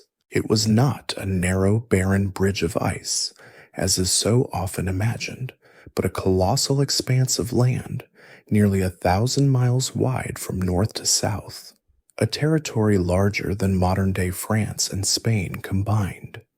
It was the mammoth steppe on a grander and more epic scale, a cold, dry, and largely treeless world, but one that was far from lifeless. During the brief, intense summers, the low-lying plains would have been covered in a carpet of grasses, sedges, and low-lying shrubs, a rich pasture that supported an incredible density of animal life. This was the true heartland of the Ice Age megafauna, a great biological refuge where vast herds of woolly mammoths, steppe bison, wild horses, and caribou roamed in numbers that dwarfed anything seen on the continents to the east or west. And where these great grazers thrived, so too did their predators, the formidable cave lion, the short-faced bear, and the small, tenacious bands of human hunters who had followed them into this new realm. For a long time, the story of the peopling of the Americas was imagined as a quick sprint, a handful of hunters rushing across this land bridge in hot pursuit of a mammoth, and then spreading rapidly south. But the story now revealed by our modern oracle, the science of genetics, is far more subtle, complex, and deeply human. By comparing the DNA of modern Native American populations with that of ancient and modern peoples in Siberia, a fascinating picture has emerged. The genetic evidence strongly suggests that the ancestors of all first peoples did not simply pass through Beringia. They stopped. They lived there in this vast, lost world for thousands of years, perhaps for as long as 10,000 years, completely isolated from their ancestral populations back in Siberia. This period, known to science as the Beringian standstill, was not a pause in a journey. It was the journey's destination, a long and defining chapter where a new people, a new identity, was forged in the crucible of this unique Arctic environment. Life in Beringia would have been a continuation and a refinement of the skills they had perfected in Siberia. They were a people of the herd, their movements dictated by the great seasonal migrations of the bison and the caribou. They would have lived in small, mobile family groups, their dwellings likely constructed from a framework of mammoth bones and covered in thick, stitched hides, the only defense against the constant howling wind. Their toolkits would have been light and deadly, centered on the small, exquisitely crafted microblades that could be set into the tips of their spears and darts, the lethal business end of their spear throwers. They were a people who knew the cold intimately, who could read the subtle signs of a changing season in the flight of a bird or the texture of the snow, and whose entire spiritual world was likely woven around the great animals that gave them life. But while Beringia was a vast and sustaining homeland, it was also a trap. To the west, the path back to Siberia may have been periodically blocked by the re-expansion of mountain glaciers, cutting them off from their old world. And to the east, their path forward into the great unknown of the Americas was barred by an obstacle of almost unimaginable proportions. For at this time, the entire northern half of North America was buried beneath two colossal sheets of ice. The Laurentide ice sheet, centered on Hudson Bay, covered the east, while the Cordilleran ice sheet blanketed the Rocky Mountains in the west. In most places, these two frozen titans met, creating a continuous, unbroken wall of ice, thousands of feet high and thousands of miles long, a barrier more formidable than any ocean. And so, the people of Beringia waited. They lived and died in their lost world for 100 generations, a unique and isolated population, carrying within their DNA the ancestral blueprint for an entire hemisphere poised on the threshold of a continent they could not yet enter, their way south blocked by a world of impenetrable ice. For 1,000 years, and then 1,000 more, the people of the lost world of Beringia lived in their vast, windswept isolation, their existence bounded on all sides by impassable barriers of ice and water. But the great planetary rhythms that had created their homeland were beginning to shift once more. The colossal ice sheets that had held the world in their grip for 100,000 years started to feel the faint, returning warmth of the sun.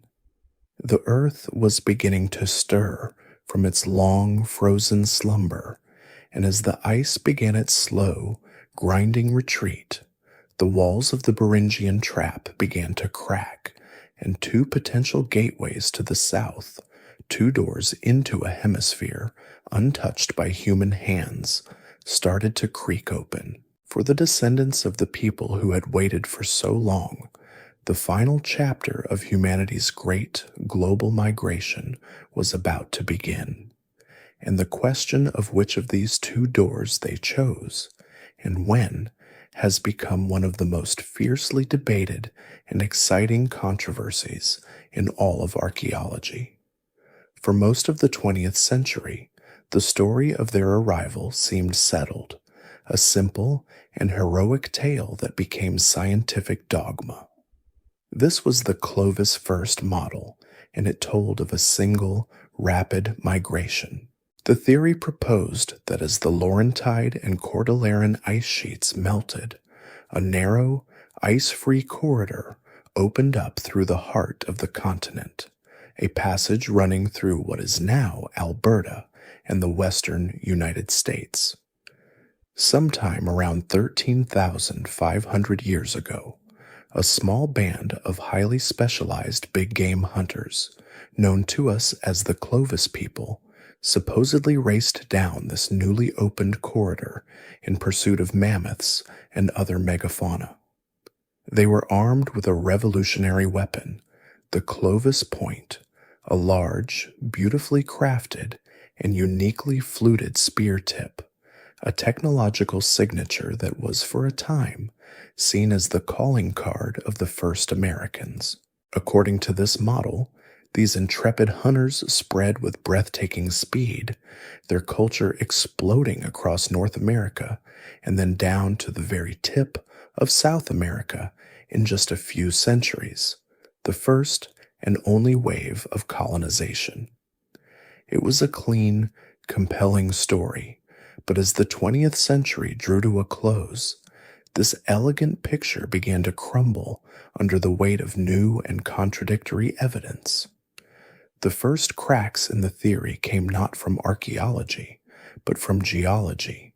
Detailed studies of the ice-free corridor revealed that even after the ice had parted, the landscape it left behind would have been a sterile and forbidding wasteland of glacial gravel, roaring meltwater rivers, and desolate ice-dammed lakes. It would have taken many centuries, perhaps even 1,000 years, for this new land to become biologically productive, for plants to take root and for the animals that the hunters relied upon to colonize it in sufficient numbers. The corridor, it turned out, was not a welcoming highway.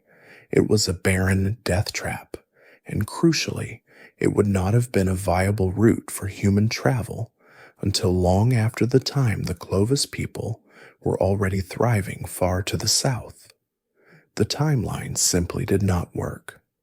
The final decisive blow to the Clovis first model came from a quiet creek bed in southern Chile, thousands of miles south of the ice sheets.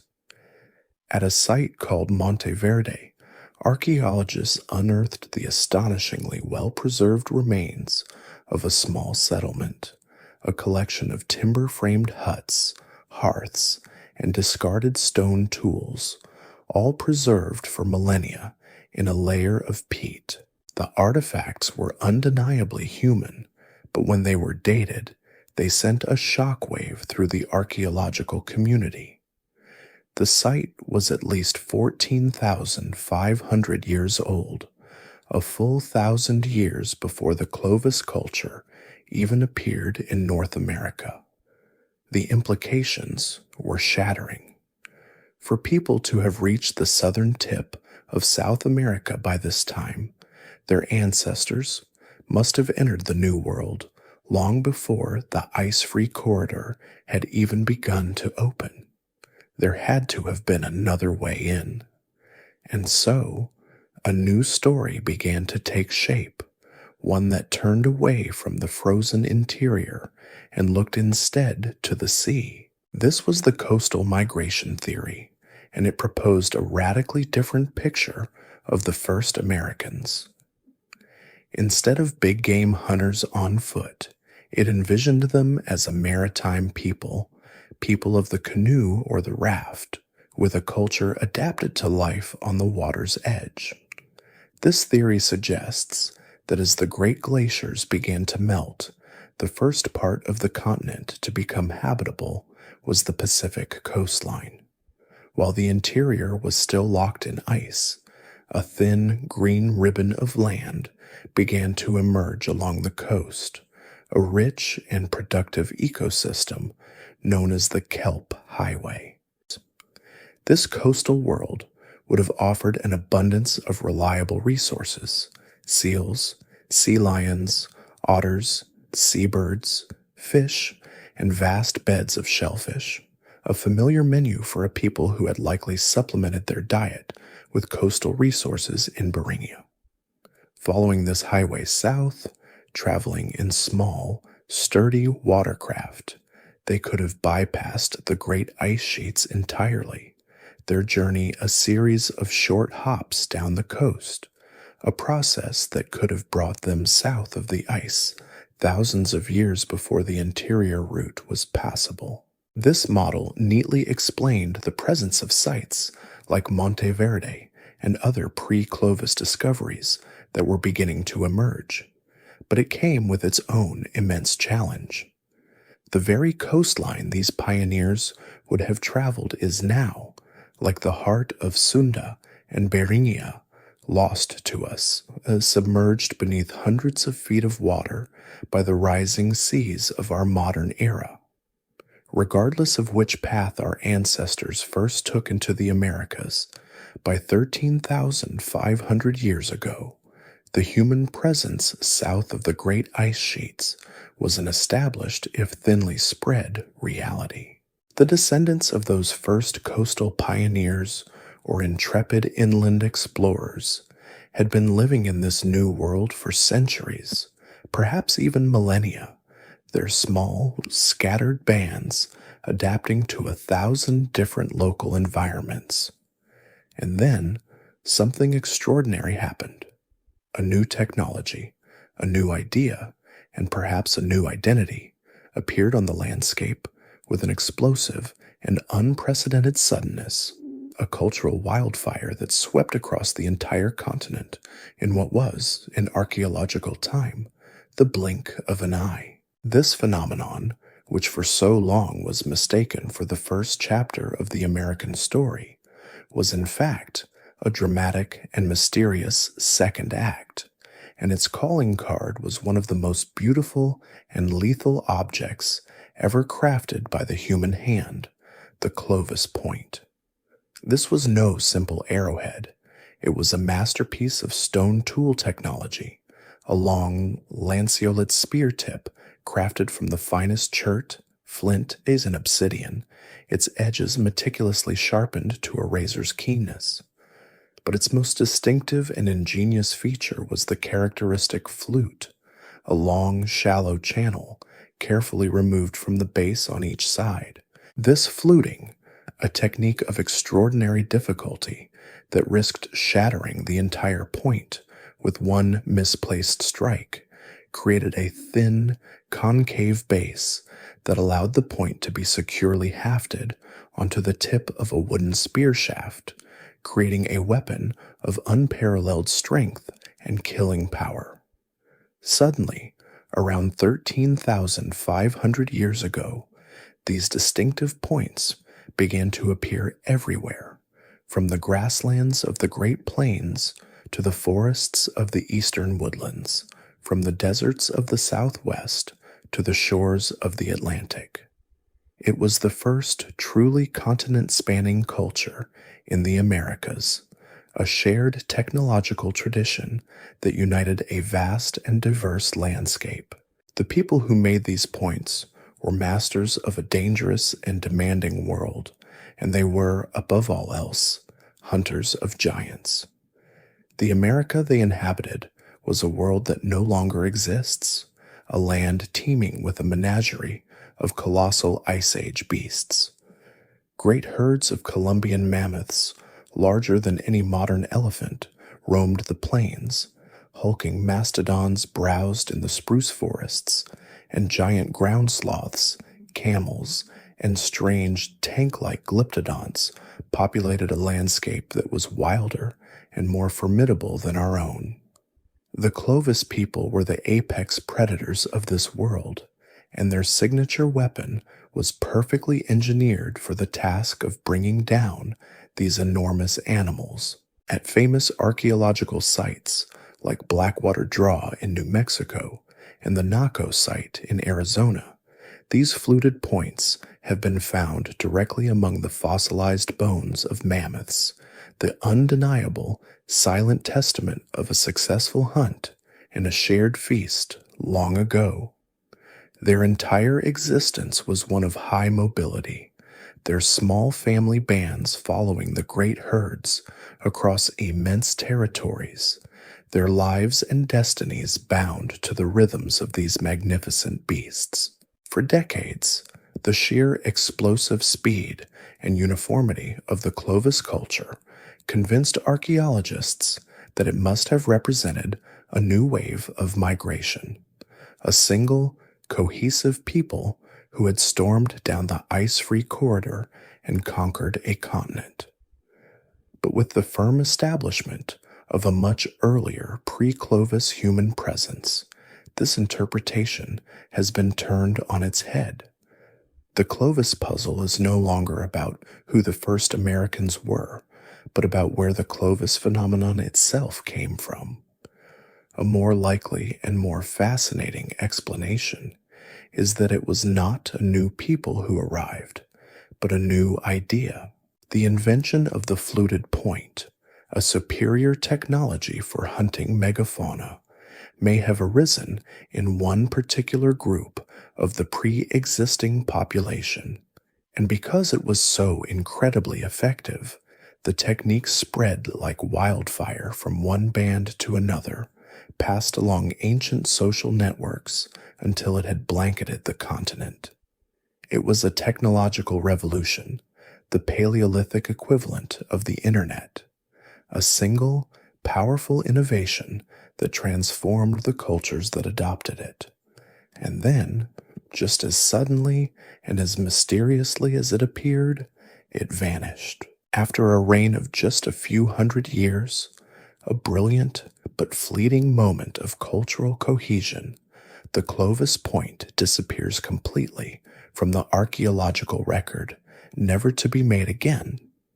Its disappearance coincides almost perfectly with two of the most dramatic events in the recent history of the planet. The first was the extinction of the very animals upon which the Clovis culture was built. Nearly all of the great Ice Age megafauna of North America died out in a geological instant. The second was the beginning of the Younger Dryas, a sudden and catastrophic climatic shift that plunged the Northern Hemisphere back into a period of near glacial cold for over 1,000 years. This confluence of events has created one of history's great chicken and egg debates. Did the Clovis hunters, with their deadly new technology, simply hunt the great beasts into oblivion? Or was it the chaos of the Younger Dryas, and perhaps even a controversial cosmic impact event, that caused the collapse of both the animals and the human culture that depended upon them? Whatever the cause, the world of the Clovis people came to an abrupt and decisive end, their brief, spectacular fluorescence. A final, brilliant flash in a world of giants that was about to disappear forever. The end of the Clovis era and the great megafaunal extinctions did not mark an end to the human story in the Americas. Rather, it was the end of the beginning, a dramatic punctuation point that ushered in a new and even more dynamic chapter. The world had changed. The great slow-moving walls of meat that were the mammoths and mastodons had vanished, and the climate itself was in a state of violent flux as the planet shuddered its way out of the Ice Age. For the human populations who had spread across the continent, this was a moment of profound crisis and immense opportunity.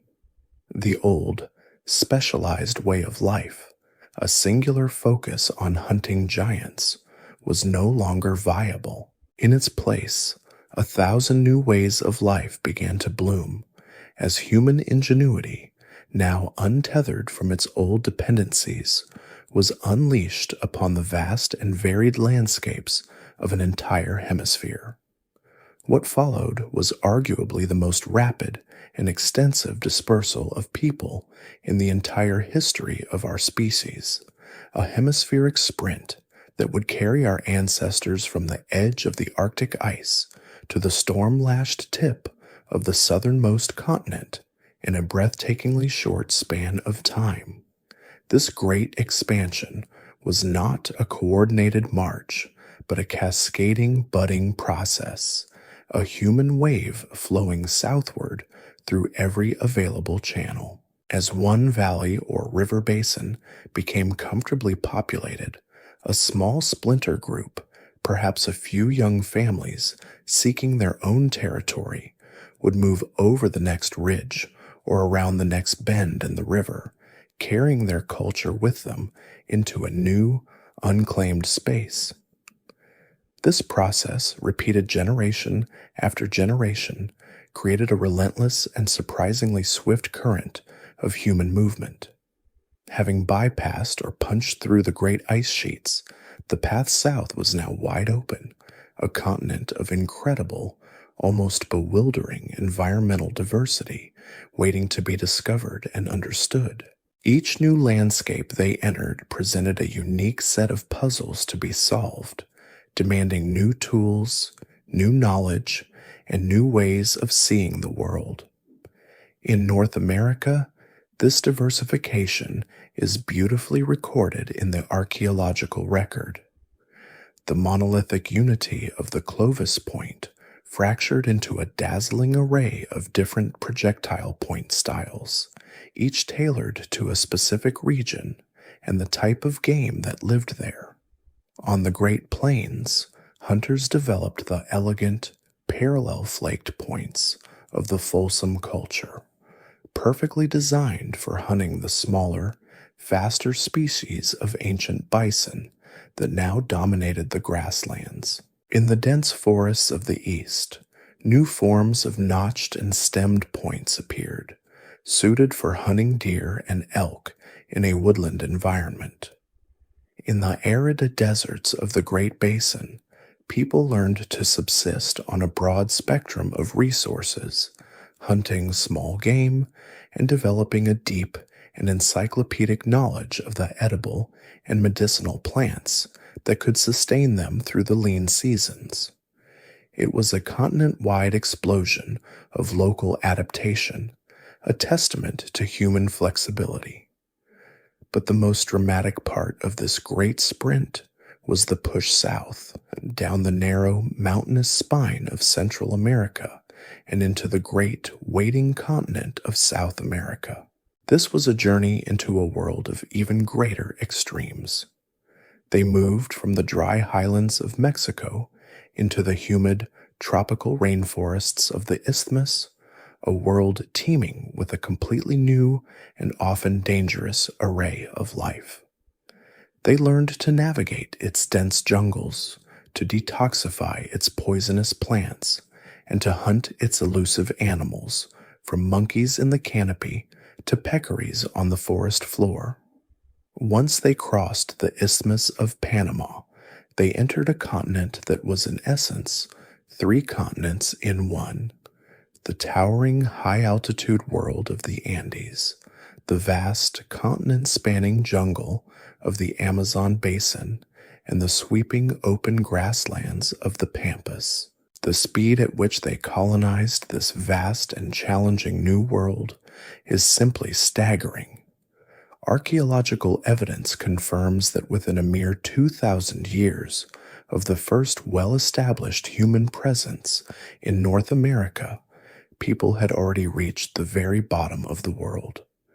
The early dates from Monteverde in Chile are a testament to this incredible velocity, showing a fully established settlement deep in South America over 14,000 years ago.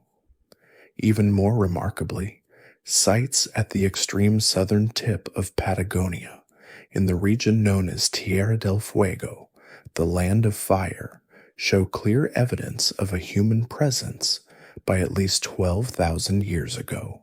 To have traveled the entire 10,000-mile length of the Americas, from the melting ice sheets to the subantarctic shores, adapting to every imaginable ecosystem along the way, in such a short period of time, is a feat of mobility and adaptation that has no parallel. It was the final, breathless punctuation mark on our species' long, global journey, the moment when, for the very first time, the faint light of a human campfire could be seen on every single habitable continent on Earth. With the arrival of our ancestors at the windswept shores of Tierra del Fuego, a quiet and profound milestone in the human story was reached. The great continental canvases, once so vast and empty, were now sketched with the faint but permanent traces of human presence.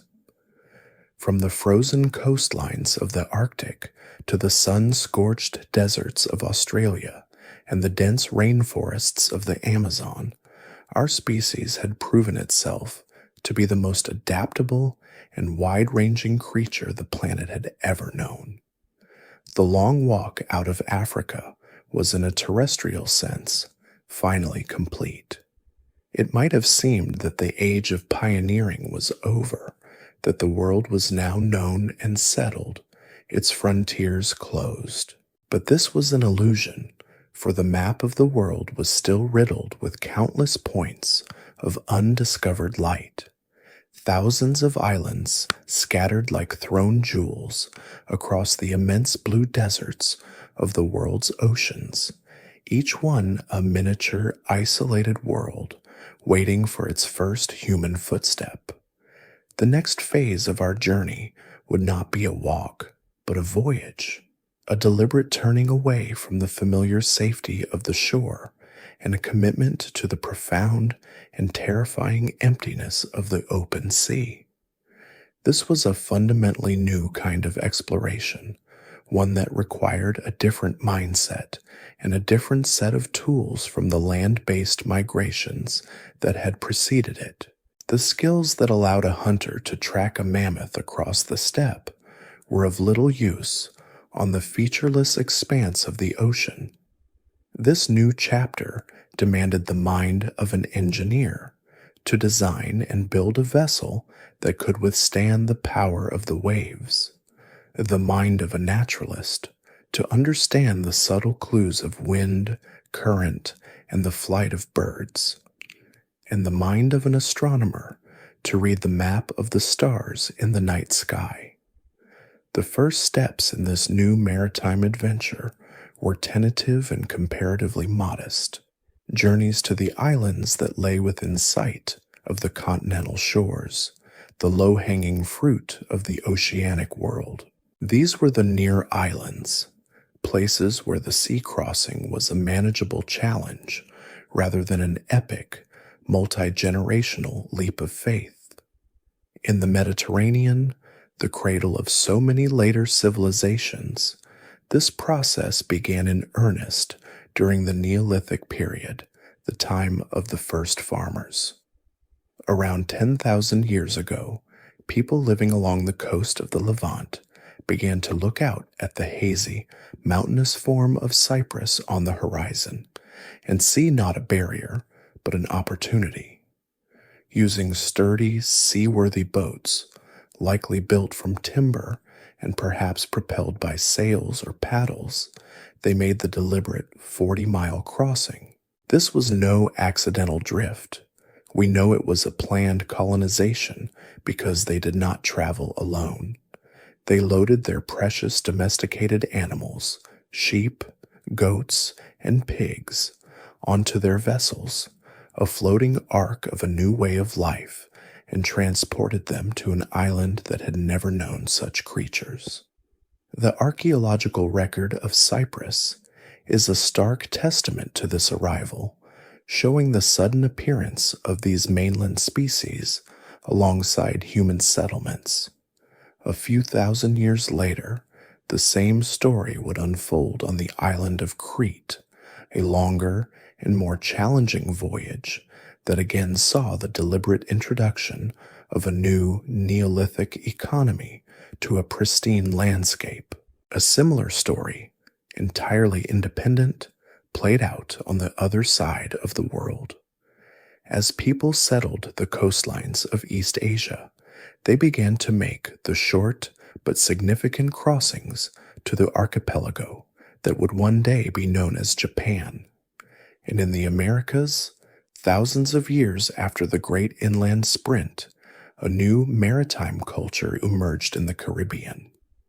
From the coast of what is now Venezuela, seafaring peoples began to move northward in sturdy dugout canoes, their journey a long island-hopping chain that carried them from Trinidad to Tobago, through the Lesser Antilles, and eventually into the Greater Antilles of Puerto Rico, Hispaniola, and Cuba.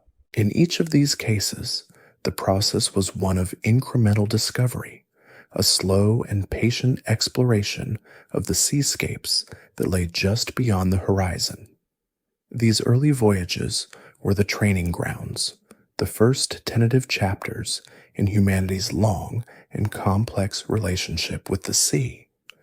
They built the cultural confidence and the technological foundation for the far more audacious journeys that were to come, for there was one ocean, the largest of them all, whose remote and scattered islands would demand a level of courage and navigational genius that would represent the final and perhaps greatest triumph of human exploration.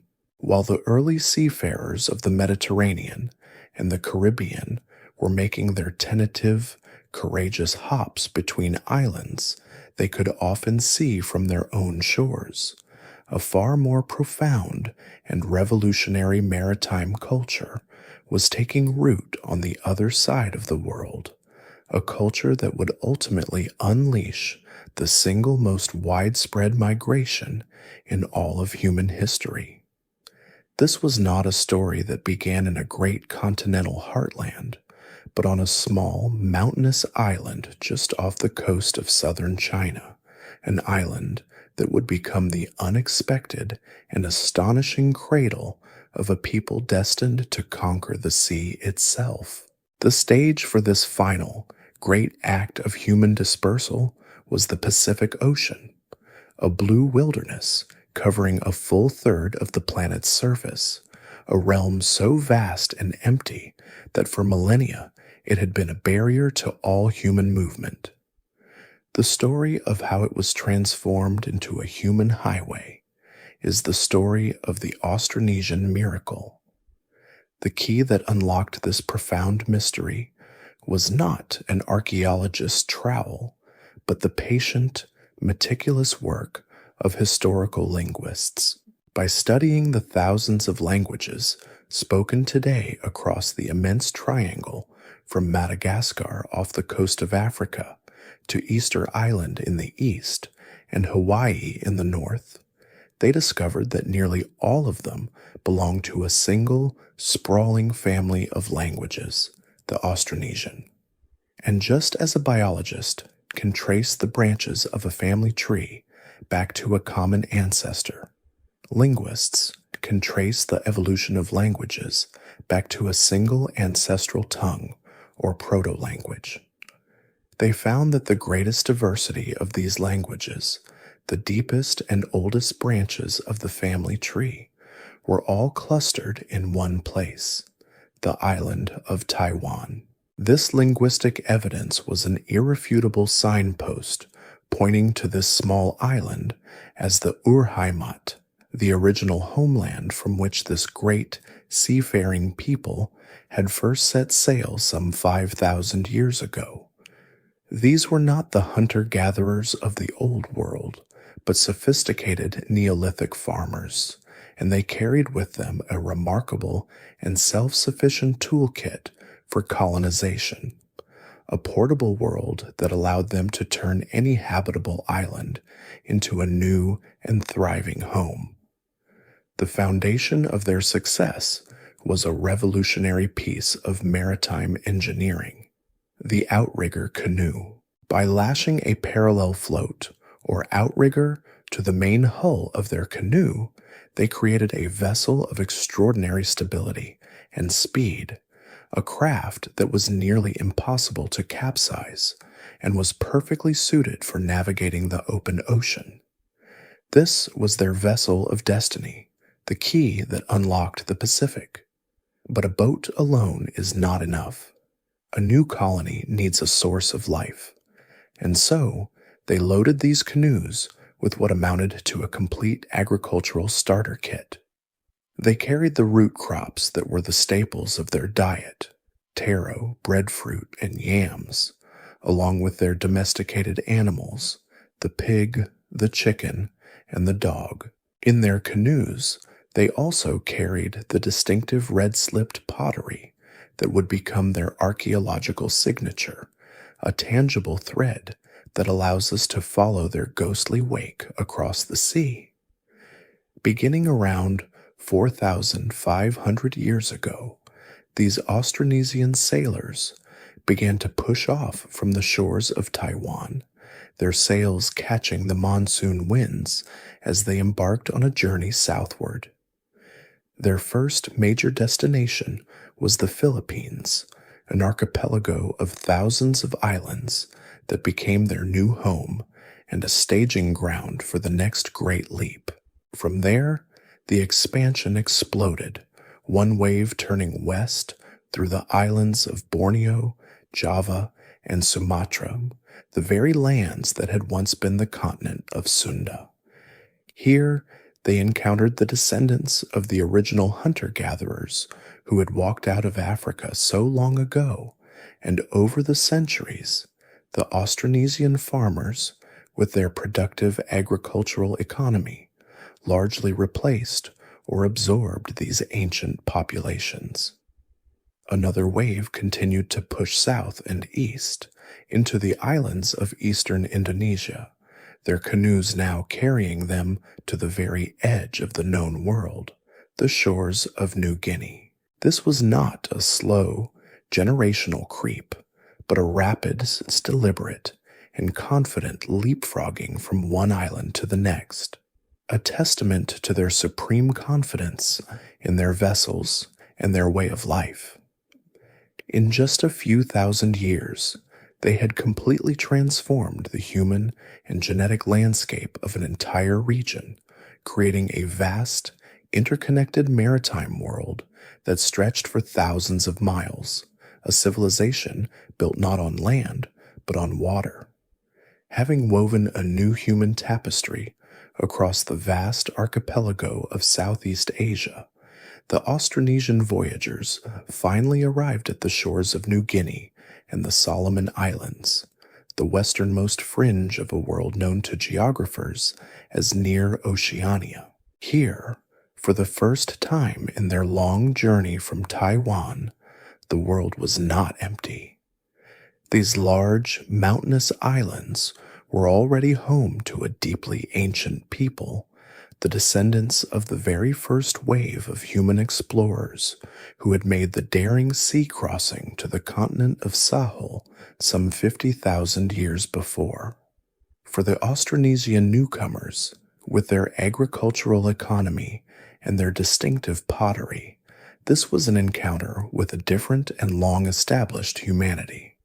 For a time, the Great Expansion paused, its eastward momentum held in check at the edge of this new, inhabited world. This pause, which lasted for more than 1,000 years, was not a period of stagnation, but one of intense interaction, a slow and complex process of cultural exchange, intermingling, and adaptation on this ancient frontier. From this crucible of interaction, a new and dynamic culture was born, a hybrid of Austronesian maritime technology and ancient Melanesian knowledge of the local landscape. This was the Lapita cultural complex, and its appearance in the archaeological record around 3,500 years ago signals the beginning of the final and most audacious chapter of human exploration. The calling card of the Lapita people was their extraordinary pottery, a beautifully crafted earthenware decorated with intricate, repeating geometric patterns stamped into the wet clay with a fine-toothed comb. But while their pottery is their most visible legacy, their true genius lay in their relationship with the sea. They took the already sophisticated outrigger canoe of their Austronesian ancestors and perfected it, likely developing the great double-hulled voyaging canoe, or catamaran, a stable and capacious vessel that could carry not just people, but the entire blueprint of a new society across hundreds, even thousands of miles of open ocean. Armed with these magnificent vessels, the Lapita people did something no human had ever done before. They sailed deliberately away from the sight of land, pushing out beyond the edge of the world they knew and into the vast, empty, and terrifying expanse of the remote Pacific. To do this required a level of navigational skill so profound and so alien to our modern instrument-dependent minds that it borders on the magical. This was the art of wayfinding, a holistic and deeply intuitive science of the sea that used no maps, no compasses, and no sextants. The Lapita navigator was a living library, their mind a repository of generations of accumulated knowledge. They steered by a memorized star compass, knowing the precise rising and setting points of dozens of different stars, and using them to hold a steady course through the night. By day, they tracked the position of the sun, compensating for its arc through the sky with an intimate understanding of the seasons. But their art went far beyond the sky. They could read the very texture of the ocean's surface, their bodies feeling the subtle, rhythmic patterns of the deep ocean swells that, having traveled for thousands of miles, would refract and bend around the unseen masses of distant islands, telling the navigator that land was near long before it could be seen. They watched the flight paths of land-nesting birds, knowing that a flock flying out at dawn and returning at dusk was pointing the way toward a hidden shore. They could read the colors of the water, the shapes of the clouds that tend to gather over islands, and even the scent of vegetation carried on the wind. This was a science of total immersion, a way of being in the world that saw the ocean not as an empty void, but as a landscape of subtle signs and living pathways. With this knowledge as their guide, the Lapita people exploded out into the Pacific. In a pulse of migration that lasted only a few centuries, they swept eastward, leapfrogging across 1,000 miles of open sea to discover and settle the island groups of Vanuatu, New Caledonia, Fiji, and finally, the remote archipelagos of Tonga and Samoa. This last region, a cluster of islands far out in the mid-Pacific, would become a new homeland, the very heart of a new human world. Here, in the isolation of what we now call West Polynesia, the Lapita expansion once again paused, and for another 1,000 years, a new and distinct culture was forged. The art of making pottery was eventually forgotten, but the arts of shipbuilding and wayfinding were honed to an even greater level of perfection.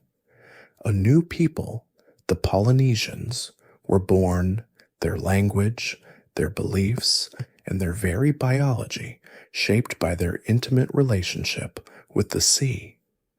From this new cradle, they would launch the final, most spectacular voyages of all, the journeys that would take them to the farthest and most isolated corners of the earth, the final pieces of the great human puzzle.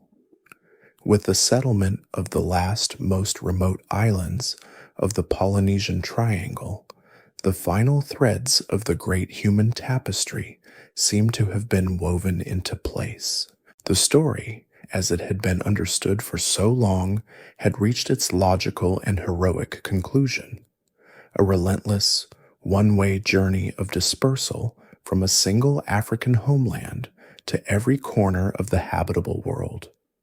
It was a grand, linear narrative of constant outward expansion, a story that positioned Africa as the ancestral cradle, the starting point that was ultimately left behind as humanity marched into its global future.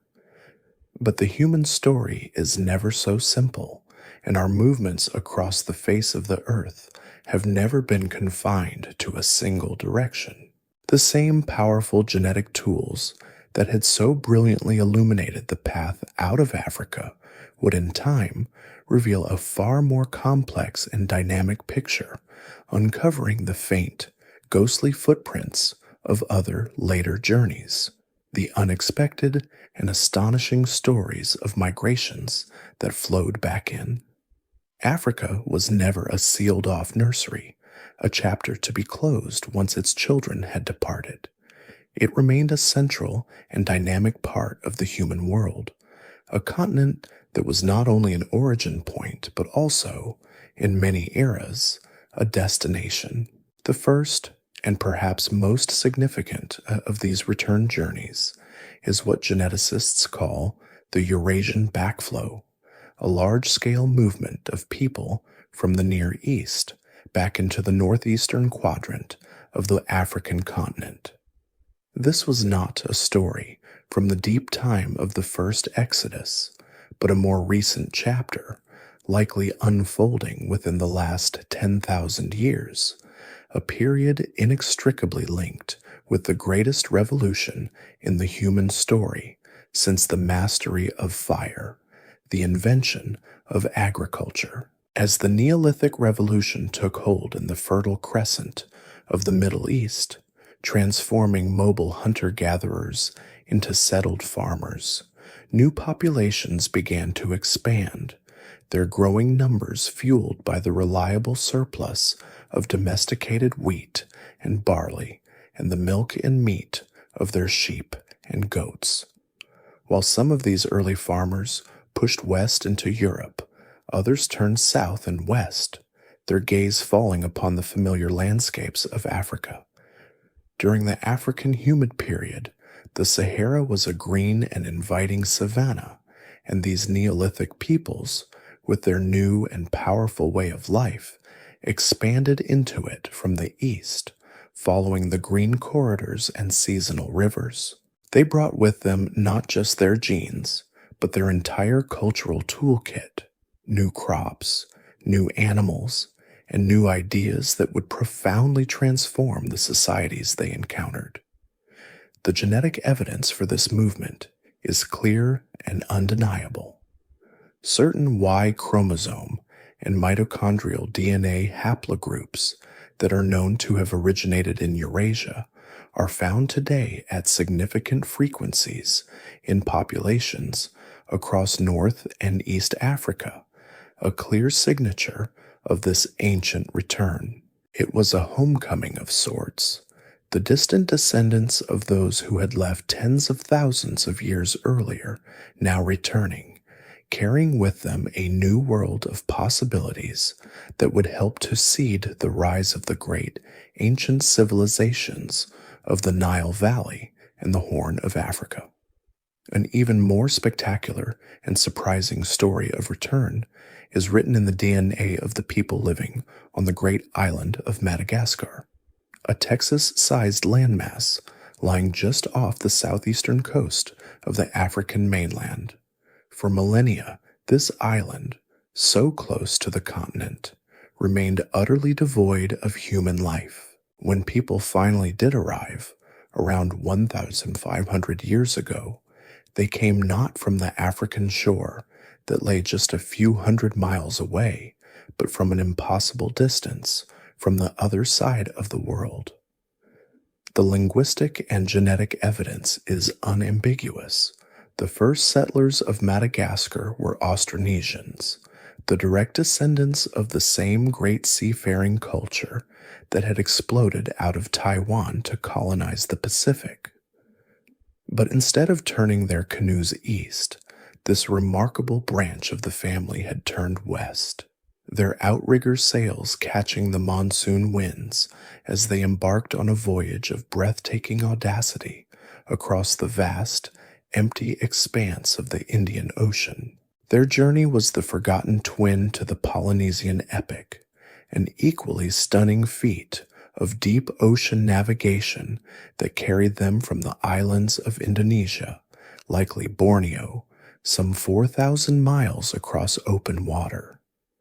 They brought with them their entire cultural portfolio, their distinctive language, which forms the basis of modern Malagasy, and their suite of Southeast Asian crops, including bananas, yams, and rice, which they planted in this new and fertile land. They were later joined by migrants from the African mainland, and the result is the unique and vibrant cultural and genetic fusion that defines Madagascar to this day. It stands as the most dramatic proof imaginable that the currents of human migration are not simple or predictable. They are a complex and multi-directional web, capable of connecting the most distant and unlikely corners of the globe. From the Roman legions patrolling the North African coast to the Arab traders whose dhows plied the Swahili coast, linking it to Persia, India, and beyond, history shows that Africa was always a magnet, a crossroads, and a destination, its story forever being rewritten by the restless returning journeys of its own far-flung children.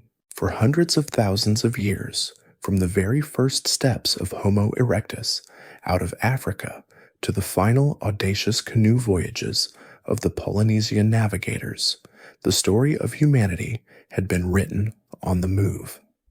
Our fundamental relationship with the earth was one of perpetual motion, a grand and restless pilgrimage dictated by the changing seasons and the migratory rhythms of the herds.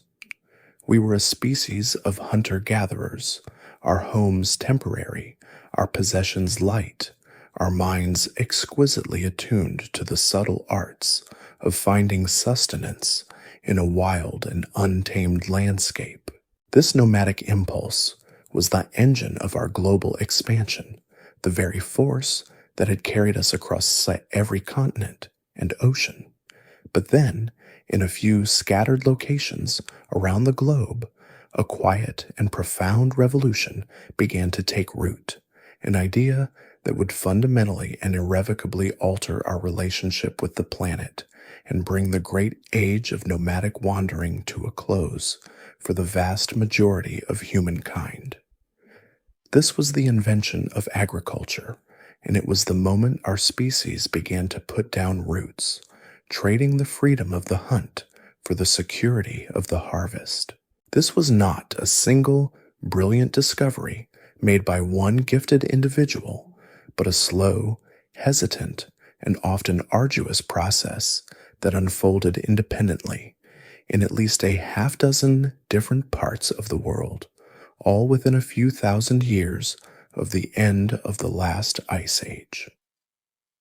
As the climate stabilized and the world grew warmer and wetter, certain communities of hunter-gatherers living in regions of particular natural abundance began to experiment with the wild plants they had been gathering for generations. In the foothills of the Zagros and Taurus Mountains in the Near East, a region that would come to be known as the Fertile Crescent, people noticed that the wild grasses they harvested, the ancestors of modern wheat and barley, would grow wherever their seeds were scattered. They began to consciously tend to these wild stands, clearing away competing weeds, protecting them from grazing animals, and selecting and replanting the seeds from the most productive plants. Over centuries of this patient, generational intervention, the plants themselves began to change, their seeds growing larger, their stalks stronger, their husks easier to remove. Humanity was no longer just harvesting nature, it was actively shaping it, entering into a new and powerful symbiotic relationship with a handful of chosen species. At the same time, a similar process was unfolding with animals. The wild sheep, goats, pigs, and cattle that they had once hunted were gradually brought into the human fold. Hunters began by selectively culling the most aggressive animals from a herd, slowly taming them over generations until they became the docile, manageable livestock we know today. This was a monumental shift in thinking. The animal world was no longer just a source of a lucky kill.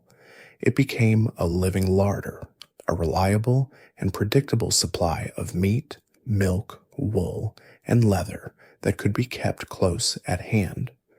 This combination of domesticated plants and animals created a powerful and revolutionary new economic system, a food-producing engine of unprecedented reliability and productivity. For the first time in our history, a small patch of land could generate a massive surplus of calories, enough to feed a community year-round without the need to constantly move. This new way of life acted as a powerful anchor, pulling the restless currents of human migration to a standstill. The incentive to roam disappeared, replaced by the deep and abiding logic of the farm. The fields required constant attention, plowing, planting, weeding, and watering, and the harvest, once gathered, needed to be protected and stored. For the first time, people began to build permanent homes, structures of mud brick, stone, and timber, clustered together in the world's first villages. The very concept of land ownership was born, as a family's survival was now tied not to an immense and shared territory, but to the specific bounded plots of earth they cultivated.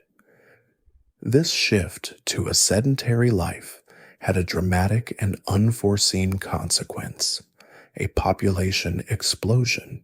The stable, high-calorie diet of the farmer and the reduced physical stress of a settled existence allowed women to have more children, more closely spaced together. The small, mobile bands of a few dozen hunter-gatherers gave way to settled villages of hundreds and then thousands of people. This agricultural revolution did not end migration, but it changed its character completely. The old model of small groups exploring empty lands was replaced by a new and powerful demographic engine. As farming populations grew, they needed more land, and they began to expand outward from the original agricultural heartlands, their children and grandchildren clearing the forests and plowing the valleys next door. This was not the migration of pioneers, but the slow, inexorable demographic wave of the farmer, and it was a wave that proved to be unstoppable. In Europe, the descendants of the Fertile Crescent farmers expanded westward, their agricultural toolkit allowing them to support population densities that the indigenous hunter-gatherers could not match, and over thousands of years, they largely replaced them, their genes and their languages spreading across the continent. A similar story unfolded in China with the cultivation of rice and millet, in Central America with maize and beans, and in the Andes with potatoes and llamas, each an independent invention of this new, settled way of being human. The age of discovery was over, and the age of settlement, of borders, and of a fundamentally new kind of human expansion had begun. And so, with the planting of the first seeds and the building of the first permanent villages, the great sprawling nomadic chapter of the human story seemed to draw to a quiet close. The relentless outward pressure that had pushed our ancestors to the ends of the earth was now replaced by the inward-looking focus of the farmer, their world shrinking to the size of their cultivated fields. It would be easy to think that the epic tales of the great migrations, the coastal exodus, the peopling of the ice-bound continents, the voyages across the endless ocean were now lost to time, their details fading like memories of a dream, leaving behind only the scattered and silent testimony of weathered stones and ancient bones. But the story was not lost, for it had been meticulously recorded all along, written not on stone tablets or papyrus scrolls, but in the most intimate and enduring library of all, the living, spiraling scripture of our own DNA. The journeys of our ancestors did not end. They were simply stored, their ghostly footprints preserved in the molecular code that resides within every cell of every human being alive today. To read this remarkable internal history, modern science has developed a set of powerful and elegant tools that allow us to gaze back through the mists of time with a clarity that would have been unimaginable just a generation ago. We have already spoken of the two great beacons that guide this journey into the past: the mitochondrial DNA, passed down like a sacred inheritance in an unbroken line from mother to child, and the Y chromosome, the exclusive preserve of the paternal line, handed from father to son through the ages. These two threads of our genetic heritage act as perfect ancestral chronometers. Because they are passed on largely intact, without the shuffling and recombination that affects our other chromosomes, They accumulate changes, tiny, harmless, and accidental mutations, at a relatively steady and predictable rate. Each mutation acts like a tick of a vast genetic clock, and by counting these ticks and comparing the sequences from people all around the world, geneticists can calculate how long it has been since any two lineages shared a common ancestor, allowing them to reconstruct the great family tree of our entire species. On the branches of this immense family tree are the crucial markers of our ancient migrations, the signposts known as haplogroups. A haplogroup is simply a large group of people who all share the same set of these ancestral mutations, meaning they all descend from the one single individual in whom that specific mutation first appeared. Think of it as a new and distinct branch forming on the tree of humanity. When a small band of our ancestors migrated into a new territory and became isolated, their descendants would eventually develop a new, unique genetic marker, a new haplogroup that would forever distinguish their lineage from the one they had left behind. By mapping the geographic distribution of these haplogroups today, we can retrace the ancient pathways of migration with breathtaking accuracy. We can see the echoes of the great coastal exodus out of Africa in the two foundational non-African maternal haplogroups, M and N, from which all other Eurasian, Oceanic, and American lineages descend. We can follow the settlement of Europe through the spread of haplogroup R and trace the journey of the first Americans through the presence of haplogroup Q in their paternal line. For many years, this story had to be inferred by looking at the DNA of living people and working backward, a brilliant but indirect method. The true revolution, however, has come from the almost miraculous ability to read the story directly from the source, from the faint traces of genetic material that can still be extracted from the ancient bones of our ancestors themselves. This field of ancient DNA, or aDNA, has transformed our understanding of the past, allowing us to meet these ancient peoples on their own terms. When we sequenced the DNA from the 24,000-year-old remains of a young boy from the Malta site in Siberia, we discovered that his people contributed a significant portion of the ancestry of modern Native Americans, providing a direct genetic link between the mammoth hunters of the Arctic and the first peoples of the New World. It was aDNA that revealed the existence of the Denisovans from a single finger bone and proved that the beautiful, fluted points of the Clovis people were made by the direct ancestors of the people who still inhabit the Americas today. This is not inference. It is direct observation, like finding a lost family photograph from a time before cameras were ever thought to exist. It allows us to calibrate our genetic clocks, to confirm our hypotheses, and to uncover entirely new and unexpected branches of our family, revealing that the past was a far more complex and wonderfully interconnected place than we ever knew.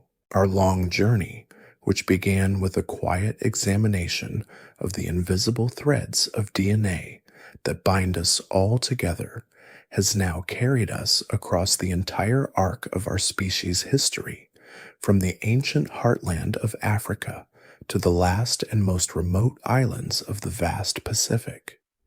We have followed the faint, ghostly footprints of our ancestors as they walked along the shores of forgotten continents, as they adapted to the brutal, beautiful world of the Ice Age, and as they learned to read the silent, starry language of the open ocean. We have witnessed their moments of breathtaking ingenuity, their quiet courage in the face of the unknown, and their relentless, unyielding determination to see what lay just beyond the next horizon. And now, as we stand at the end of this great and sprawling path, we can look back and see that this was never a story of different peoples embarking on different journeys, but the single, continuous, and unified story of one human family, a family defined, above all else, by its insatiable and deeply ingrained impulse to move. This migratory imperative is perhaps the deepest and most fundamental part of our shared inheritance, a legacy written into our genes over 100,000 generations of movement. For nearly the entirety of our existence as a species, to be human was to be a wanderer. Our minds were shaped not by the repetitive certainties of the farm, but by the ever-changing challenges of the open landscape. Our senses were honed to a razor's edge, trained to read the subtle shifts in the wind, to understand the silent language of animal tracks, and to know the hidden properties of 1,000 different plants.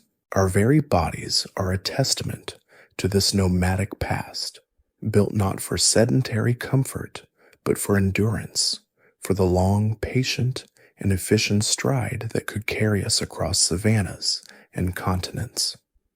The world was not a collection of territories to be owned and defended. It was a vast and seamless web of pathways and possibilities, a home that stretched from one horizon to the next.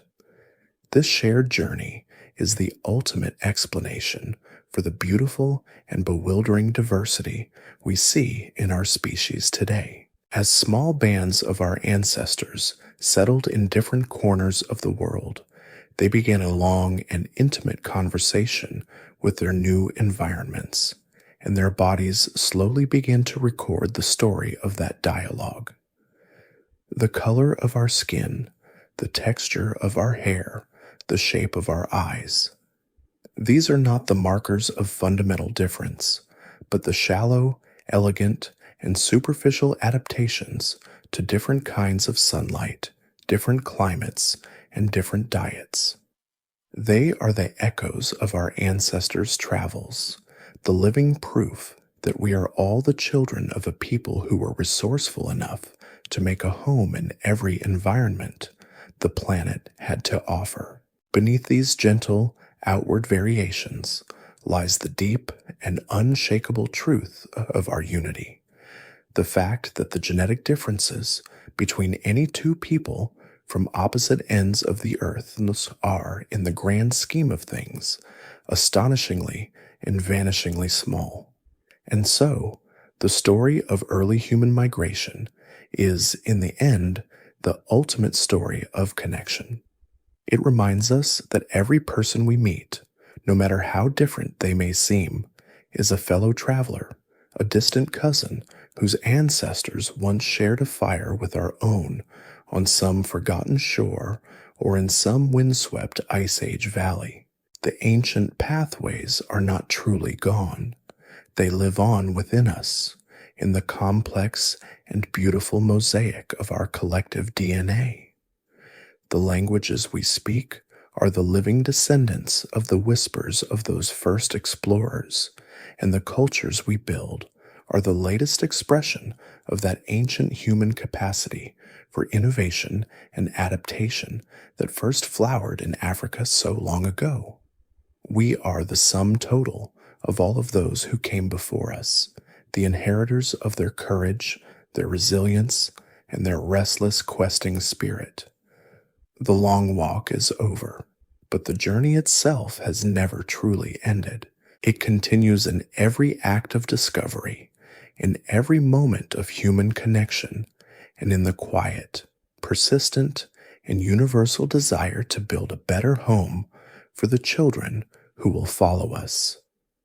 And as you close your eyes tonight, perhaps you can feel the faint, rhythmic echo of those ancient footsteps, a gentle and reassuring reminder that you are part of the greatest and most wonderful story of all, the story of one human family, forever bound together by the long and winding path that brought us all here.